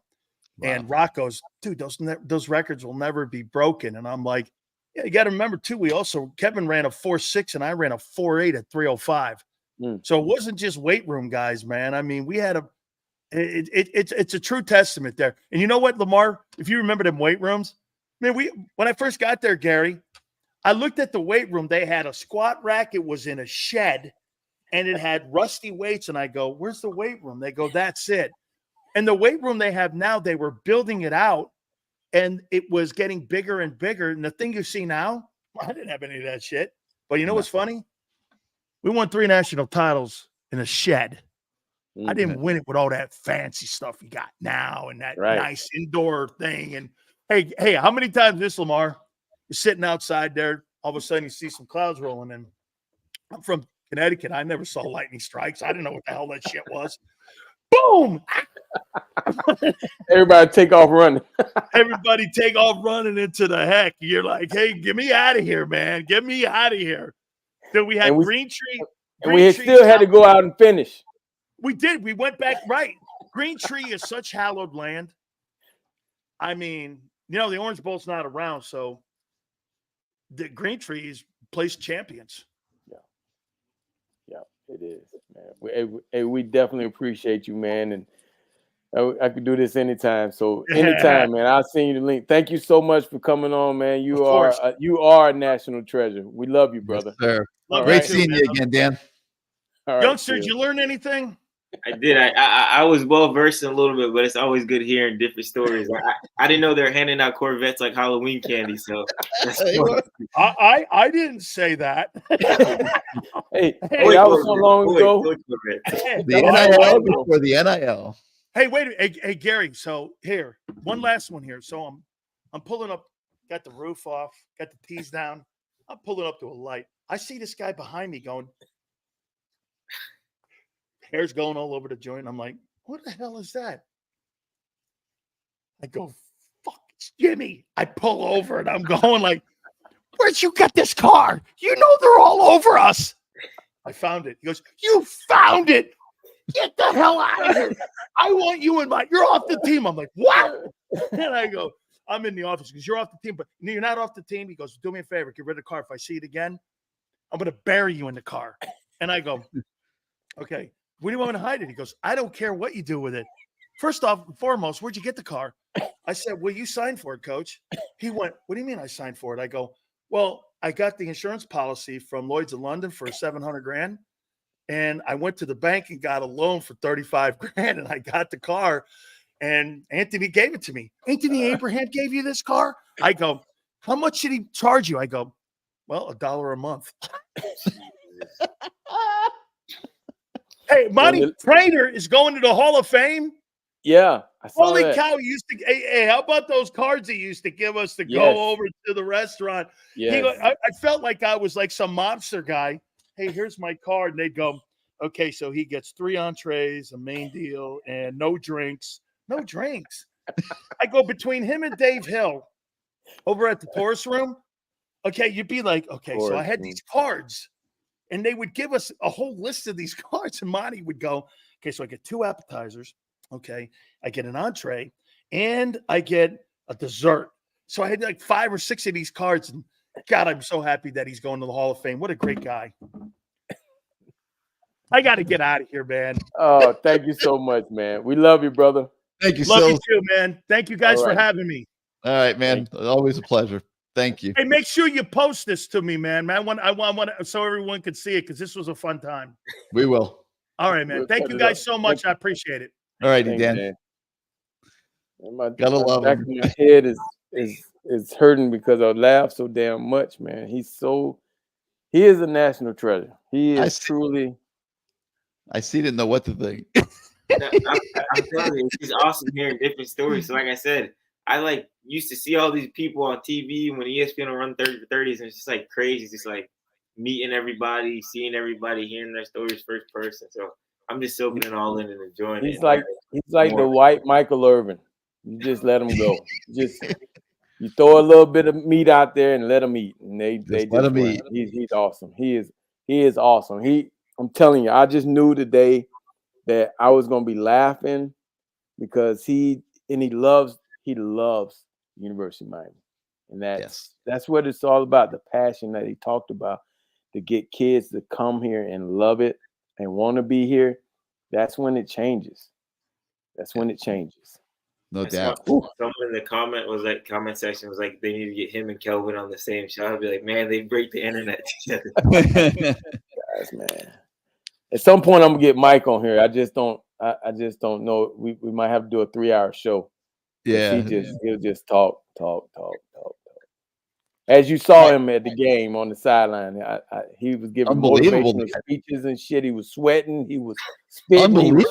Jason was like, I loved all of it except when he kissed me on the top of my head. He was so excited. All right, let's get back to ball. But before we do, let's hear from our buddies over at CaneSport. Welcome to CaneSport. New store, new items, same great experience. Family owned and operated since 2010, CaneSport has the latest merchandise from the Miami Hurricanes, Miami Dolphins, Florida Panthers, Inter Miami CF, and more. Come visit us at our store in Davie on University Drive, just south of 595, or online at caneswear.com. CaneSport, the spot Miami fans shop. Yeah, guys, it really is the spot where Miami fans shop, no matter what you could possibly want. You see the store behind me here on the show tonight. T-shirts, jerseys, polos, hoodies, hats, flags, decals, magnets, Men, women, kids, babies, pets. It doesn't matter. Whatever you want, whatever you need. You should see when Lamar's kids walk in the store. Holy cow, man. Talk about a hurricane. They start eyeballing all that different stuff with the U on it. And it's a sight to behold. But listen, they have gear for the Dolphins, the Panthers, Inter Miami, anything you really could want, you can get at CaneSwear. So go by the store, 2655 South University Drive in Davie, 15 minutes north of Hard Rock Stadium. Easy stop on game day. You can get a sub. Lamar can tell you all about La Spada, the best subs in town. They'll hook you up for your tailgate. And then if you can't make it to the store, go to caneswear.com. But make sure you do get yourself all geared up. It's a special season, and you're going to want to be showing off here if this team can continue the run that it's on. So CaneSwear is where it's at. All right, LT. So survived Virginia Tech. Survived the Hail Mary, where we had to put a receiver out there on the field. I'm sure you were excited to see that. Survived the turnovers of Cam Ward, who he had problems with that early in his career now. And so far at Miami hadn't, but it kind of returned a little bit. And he's going to have to be more aware of that moving forward. We talked about the need to develop a running game, maybe take a little of the load off him. You don't want to take too much off. I mean, we heard with Sileo. All right, so now you got a whole different set of challenges this week. You got to get on a plane. They're leaving tomorrow to get acclimated to the West Coast. You got to go all the way out there, 6-hour flight. You got to get used to West Coast time. A bunch of guys are going to want to get up at 6 a.m. and watch game day with the Canes on game day. I'm sure they'll get Mario to come on the show. It's 7 a.m. out there, knowing them. And there's just going to be a lot going on. Okay. How do they channel it all and come out and play a great game on Saturday night against Cal? Just listening to Mario talk today, just, letting them guys know that it's going to be a very important 72 hours, It's going to be a very important time in their lives when they get an opportunity to go out west, national exposure. I think he's keeping it real with them. He's letting them know that, hey, man, we're going to give you all the tools. You just got to go out and do what you're supposed to do. And I really believe that he's going to try to flatten the ball a little bit, run the ball, and, the game playing like I thought it was going to be against Virginia Tech, as far as run the ball, be able to make some play action passes. They do have I think one really good DB, a linebacker that's a thumper. They got a pretty decent team, and they've shown it. They gave Florida. I want to say they gave Florida State a good run, but we don't know if Florida State's good or bad, but you can maybe attribute it to them having to go all the way across the country too. Twice after they already beat Auburn. Yes. So this is I remember going to Cal. We played Cal, and we went out there and we scored early, and then they returned the kick, and it was a battle for like the first and second quarter. I mean, we were, it was just one of those things where I think we had lost to BYU that year. And so we had to play Cal. And, they were jacked up. Their fans were, they got people up in the trees. You'll be able to see this people living in trees up there and stuff, students. It's a weird environment. They got a gun up there, a big old cannon. It's an interest. Everybody's walking by in Birkenstocks. Everybody has Birkenstocks. Like, they're smoking weed out there too, and they drinking wine. So, it's an interesting environment, man. And, you got to go out there and, I listened to Mario today. I think he's telling them all the right stuff, but it's up to those kids to do the right thing. Like you said, if you got to get your rest, you got to get rested for the game. You can't be on and thinking that at the time we're playing, it's 10:30 at night. You got to think about it as we're playing this game. You can't think about, hey, it's 10:30. I'm usually about to go to the club, so you should be in your second win. So it's a lot that goes into it, but as long as the game plan is together, I think we should be fine. It's just making sure that these guys understand and believe. I mean, you did it a million times in your career, long trips to the West Coast. What's it like as a player? Like, what does that mean? It's just like, you get up and you're just like, what time is it? That's the first thing. You're so off. It's like off. And if you get out there a day before, you do get a little bit of time to acclimate to it, but it's different weather. I mean, you're just off. And as long as the coach has you on a regimented schedule to compare to what it is at home, you should be okay. It's just, you get up in the morning, like you said, the game day is going to be at 6 a.m. and the guy's going to wake up and they're going to start watching it. Yeah. And you gotta get yourself back in the bed and say, okay, close the blinds. Let me get some more rest.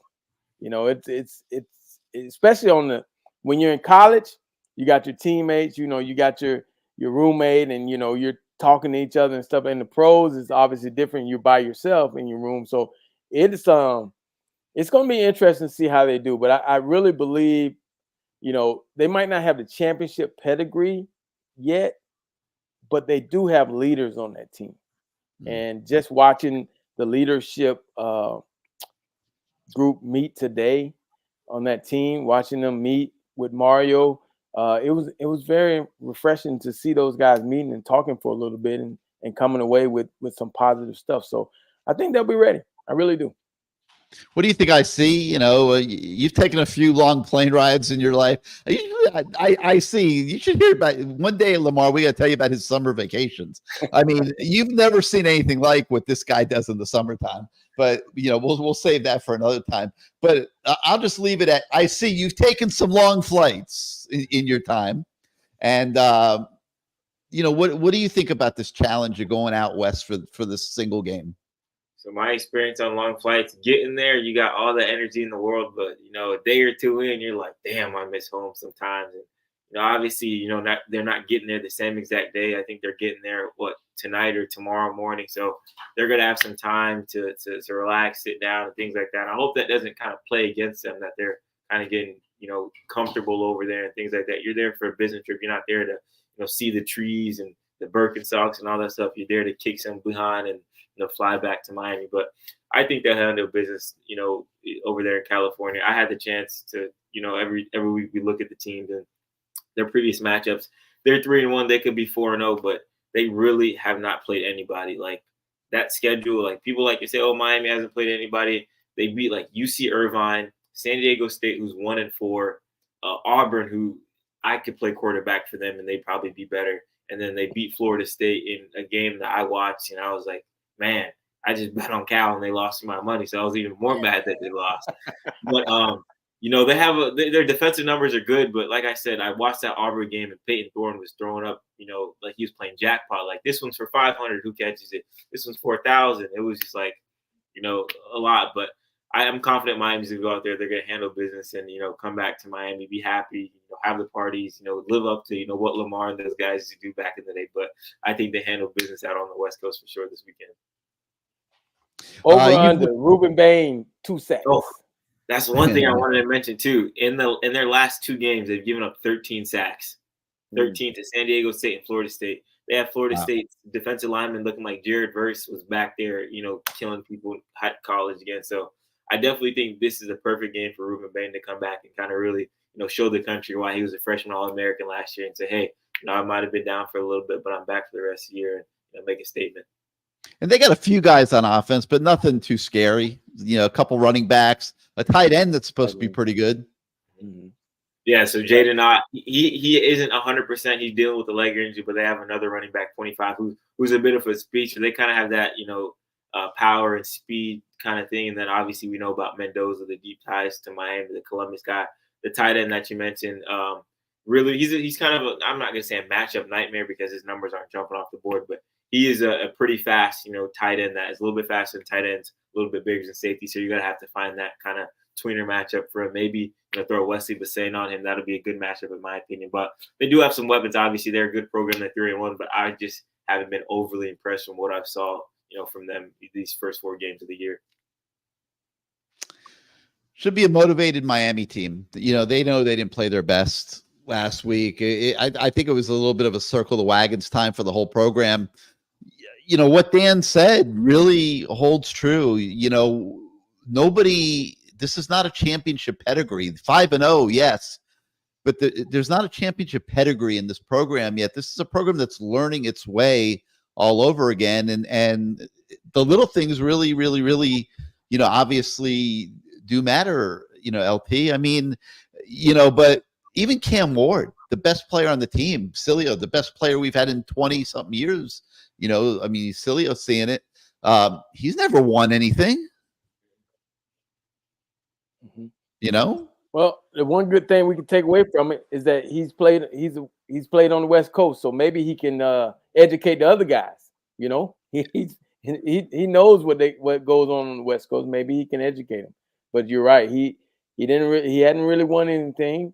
But I think him being around this program and seeing all the championship pedigree is kind of rubbing off on him. And hopefully he can continue to lead us to what they see on the walls around the building. And that's a pretty good thing. If he can do that and continue to do it, and those guys listen to him, and it's amazing to watch him at practice, and the communication that has been lacking between quarterback and players, quarterback and running backs, quarterback and tight ends, quarterback and linemen. I see him talking to everybody. And, I didn't see this the last couple of years. I didn't see this on, I'm not trying to crap on TVD, but I didn't see that out of him. Nobody talked to him. He just was kind of on his own page, and except for Rhett. Rhett was the only one that talked to him, because Rhett obviously was telling him where to throw. So, this guy is really bringing it together. It's a lot of personalities on that offense. You're deep at running back. You're deep at receiver. You're deep at tight end. You got offensive linemen. We're deep at that too. But you got to be able to keep everybody happy in a way. And I think just by watching him in practice, I've been very impressed by the way he handles himself in practice the same way he handles himself in the game. I haven't seen anything different. All right, let's take a couple minutes here real quick and hit some of these questions that have been coming in. LM says the Miami offensive line doesn't know how to open up holes. And Dolphin Derek wants to know how our running game was compared to the wide receiver game when you played. We've talked about the importance of establishing the run. I see. Yeah. Why don't you take this? How big is that for Miami this week? Establish the run, take a little bit of the pressure off Cam Ward. I think it's going to be huge. And, I'm going to say this might come off sounding weird. I hope Mario Cristobal proves Justin Wilcox right. Because like you mentioned in the show, he said Damian Martinez was one of the best running backs he faced all year last year. I hope he's saying that coming out of the game on Saturday. I think Damian Martinez is a very, very, very good running back. Obviously, when he jumped in the portal, everybody was, salivating over him, chasing him, 1,000-yard rush to Oregon State, over 6 yards per carry. I'm just waiting for the game where, we can say, hey, I told you so about this young man, and I really, really do hope it's against Cal. Like I said, they have, good defensive numbers, but I just really, really haven't been impressed with the competition they played and all that stuff. And the same thing could be said about Miami, and I don't want to sound like, homer and all this stuff, but I really do think, this is the game that, Damian Martinez can really, shine and show them, hey, this is where I was at Oregon State, back on the West Coast. Obviously, everybody's going to be tuned into Cam Ward, and this is your time to say, take the spotlight and, do your thing. I hope so, man. I've been taking a beating from the fans, LT. I mean, I'm a believer in Damian Martinez. I've watched him last year at Oregon State. I've watched his tape. I know why they brought him here. They know that they need tough inside running at different points during the season. But Pinellas Kane does ask a really good question. The running game has seemed kind of simple. A lot of runs up the middle, really just a handful of plays. I mean, it's not a very complicated running game. Do they need to add some variety to the running game? Get outside maybe a little bit more and just inject a little bit more variety in the run game for it to be successful? I think they have those plays in. I think they have those guys to do it. You take any of those other than the first two running backs, those guys that are behind them, you got Martinez and you got Fletcher. They can give you that ground out game, but then you have all those guys behind you, AJ, 24, who's the other guy? Jordan. Lyle. I mean, Jordan Lyle. You got these guys that can make those plays for you. It's just that, maybe coach is saving it, but they have shown that they can get outside those guys. Those other guys are downhill. They're gonna make you pay, especially in the fourth quarter.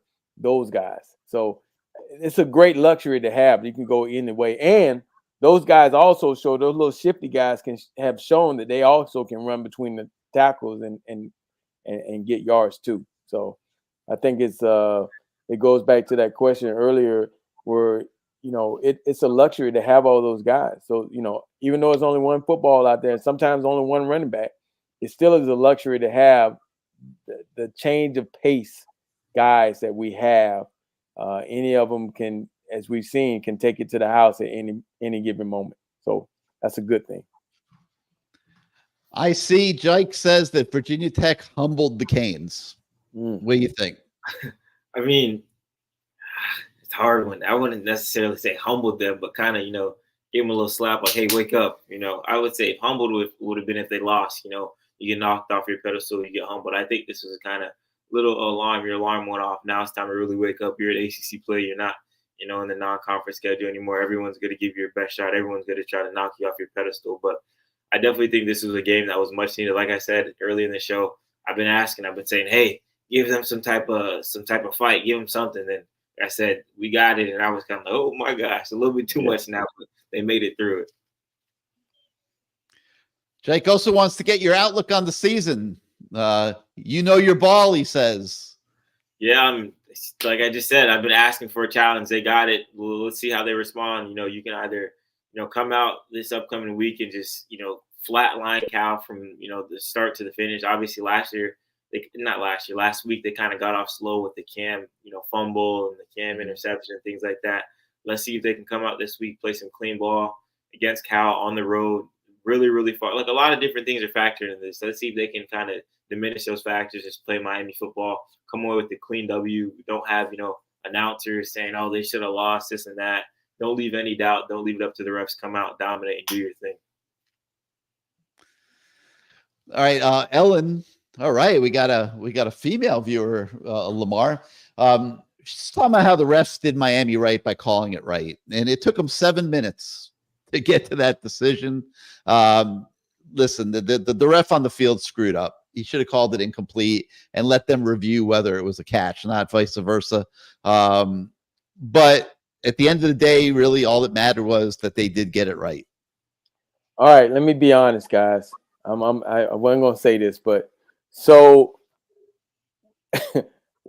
I filmed the last play. I was up in the suite. I filmed the last play, and I saw we were excited. We were jumping around. I saw Horton run out of run out of there with holding the ball with that weird number on. I'm like, all right, we won. Then I saw Virginia Tech jumping up. I said, oh, hell no. I walked out the stadium. I was on the way to my car, and I got to tell you, I was looking for any Virginia Tech fan to come up to me and say something. They were going to be a national champion. I promise you. And I got about 10 feet from the car, and I heard the and I said, thank you. Because how many times have we been screwed on the calls? You think about that Georgia Tech. The Florida State, we had the guy in the end zone. They didn't call it a safety. I think that was Florida State, or maybe it was Clemson. But both. It's just and I saw the replay, and I'm like, okay, nobody caught the ball, so the game's over. But seeing Virginia Tech run around, jump around, I was like, oh hell no! Nah. I didn't even take the elevator down, guys. I walked down the stairs. I was so pissed. And so when I got into the car, not 10 feet away from the car, I heard the crowd, and I was just happy that it finally went our way.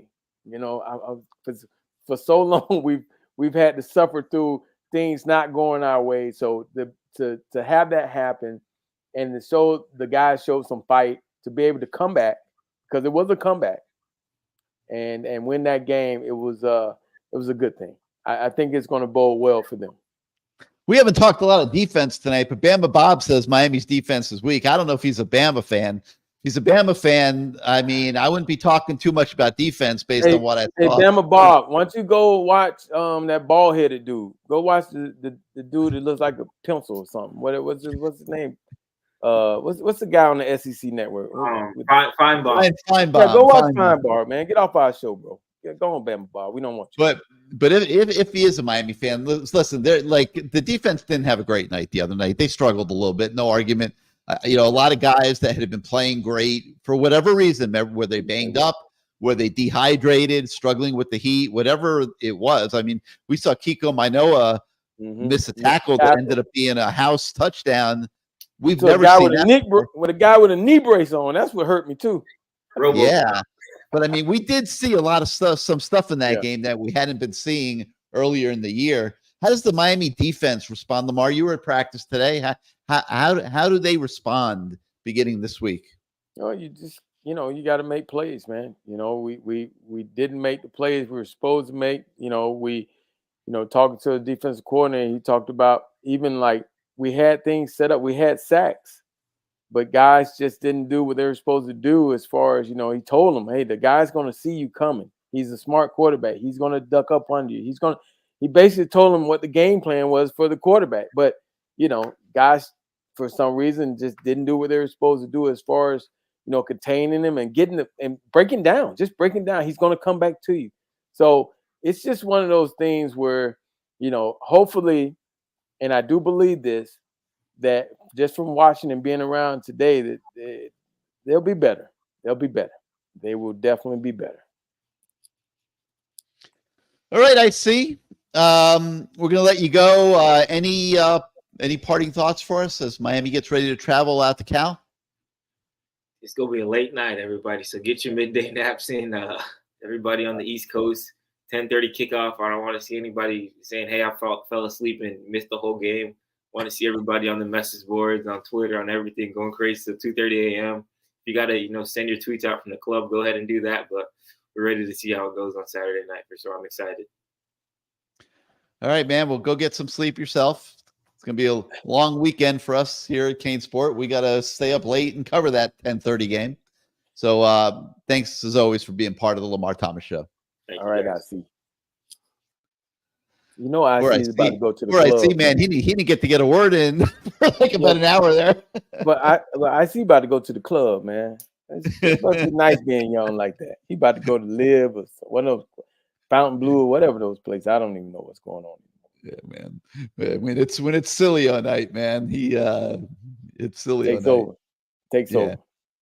All right, let me get rid of this and let's finish up tonight, Lamar, with some word association. All right. Let's go with a little unusual one first. How about Fernando Mendoza? You know who he is? That's a quarterback from Columbus, I think. He was you know, he's a guy that was down here that, you know, he went out to Cal, and you know, it turned out to be a good deal for him. You know, it's just one of those things where, you know, it didn't work out down here. He most likely wanted to be a guy or a Florida State guy, but he went out to Cal, and you know, it is what it is. But one of the things I like is what I heard, that he won't diss either program because he grew up watching these guys. So, you know, he's a Florida guy. He's just out in California playing ball, trying to get better and better himself. So, you know, I love the fact that he was able to get an opportunity somewhere else and show his work. And so I'm pretty sure that the people out in Cal, they really love him. So, you know, it's South Florida love everywhere. The Canes return to game day on Saturday. That's always an exciting time. I don't know if I'm going to like the 6 o'clock wake up. I'm going to have to get to watch the show, but I got to watch it. I mean, you know, when you're on game day, you're on game day. How about Lee Corso? Man, I mean, how old is he now? Got to be like 80, right?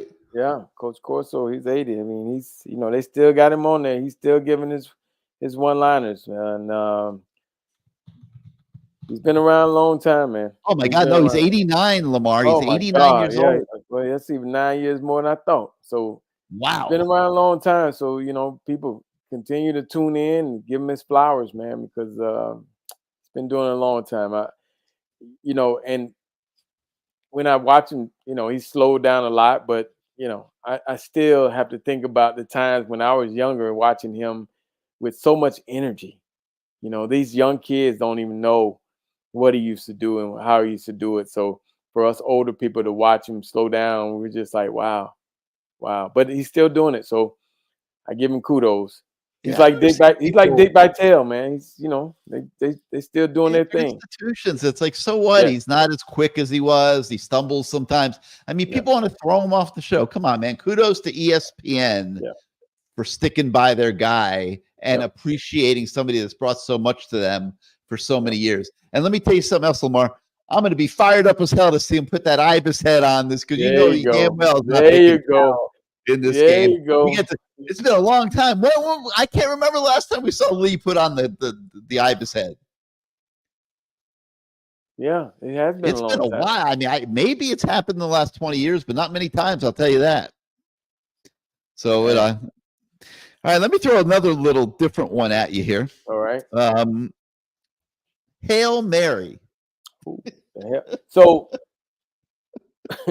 obviously, when you think of Hail Mary, for me, first thing pops up in my head was Boston College, Doug Flutie, Hail Flutie. And my first touchdown in the NFL was a Hail Mary against Chicago Bears. Yeah, against Chicago Bears. Greg Erickson threw it. Yeah, first touchdown in the NFL in Chicago. We were getting beat like 35-0, I think, and like 60-some yarder, 67. It bounced off High C's chest, and I was trailing. I caught it, and I had to run over Mark Carey to get in the end zone. And the reporters asked me after the game, why celebrate? I said, why celebrate? You're asking me why celebrate? Did you not watch me in college? And this is my first touchdown, fool. Oh, shit, I don't care. We were losing 100-0. But that's what I think of Hail Mary. And then for Virginia Tech to get all the way down to the 35. They were in the 35, right? I was thinking that maybe they were going to run a crossing or something, roll one way and throw it back the other way. But they had a play, and it was very genius. They put a big, tall kid in there, and they were going to go down and box out and throw it up, and they executed it. It's just that we had a tall guy in there too. Kudos to our defensive coordinator for putting Horton back there, because if Horton's not back there, we don't have any height. Yep. We don't have any height, and that's definitely the case. They had some basketball players in that mug. So, I mean, kudos to our defensive coordinator for the foresight to put a kid like that back there and believe in him. And thank God it was out of bounds, so we won. You caught your first NFL touchdown on a Hail Mary. But what do you think of the play in general? I mean, it's so hard to defend. There's a lot of luck involved, but people come up with different ways of attacking it, batting balls to teammates, things like that. Yeah. What do you think of the Hail Mary play in general? It's a play, man. It really is a play. You just you have to have a quarterback with a strong enough arm to get it down there.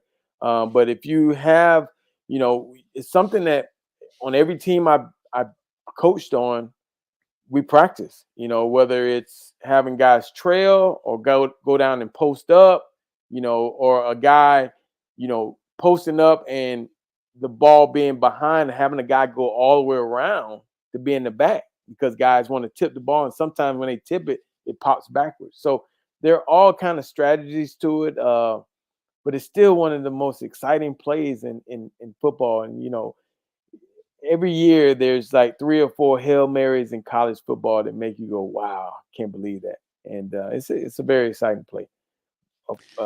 Again, I'm glad it worked for us. Yeah, they worked for us this time. I don't want to see too many more of them. Wow. Oh, all right, Cam Ward. Cam, my man, just continue to be a leader. Don't try to force it. Let the game come to you. just continue to do your thing, man. Just don't try to force it. Depend on that running game a little bit, and it's going to open up stuff for you later on. But don't try to force it. You don't have to. Right now, you don't have to win the game. We shouldn't be in a situation like we were against Virginia Tech where he had to win the game. And it all comes from the beginning. And like one of the viewers said, we almost were up 21-7, and it would have been a different ball game. So we'll see. West Coast Cam. Let's see what you got, baby. That's right. And let's finish with Mario Cristobal. Hey, man. He is he is on one, and he realizes what he has right here in front of him, and he's just trying to make sure these guys are just as passionate and just as prepared as we were back in the days. And he's fired up, man. He is truly fired up. But hey, that's what he was as a player too. So it's great to watch. And we got all these guys that are behind him. Obviously now since the Dolphins are not doing well, we're gonna have more bandwagon fans. So we got to go out and win this game. And I think he knows that, because if we continue to win, we will get these. As we know, South Florida, the more we win, more people will come. So I think he knows that from previous experiences. This ain't Alabama where they're gonna show up because they ain't got nothing to do. So this is South Florida. Before we go, I got to give a shout out to Jennifer Miller. You might be our only female viewer, Jennifer. We don't know that, but thank you so much for watching us, hopefully every week. And I promise to never, ever say again that women don't watch, because you're proving that I was wrong on that. So we had a lady earlier that asked a question too. Don't forget. Yeah. So we appreciate it. We definitely appreciate it. Thank you so much. Now, since I know women to watch, I'll shave up a little bit. All right. All right, LP, we got to thank Dan Sileo for carrying the middle part of the show. Always a great pleasure to have him on, and a special time when we do. Usually once a year we bring Sills on, and just a very unique guy and very talented in broadcasting. And so it was great to have him on. Thank you to him. Got to thank CaneSwear for sponsoring the show. Yet again, remember, if you need anything CaneSwear is the place to get it. You can visit their store, 2655 South University Drive in Davie, or go to caneswear.com. Also got to thank all you guys for watching. And the Canes go to Cal this week. It's going to be an interesting road trip. I'm looking forward to it. Boy, the time change is going to be goofy with the night game, but we'll power through, hopefully come home with a dub, and we'll be back here next week to talk about it. So thanks again, everybody, for watching, and we'll see you next time. Go Canes.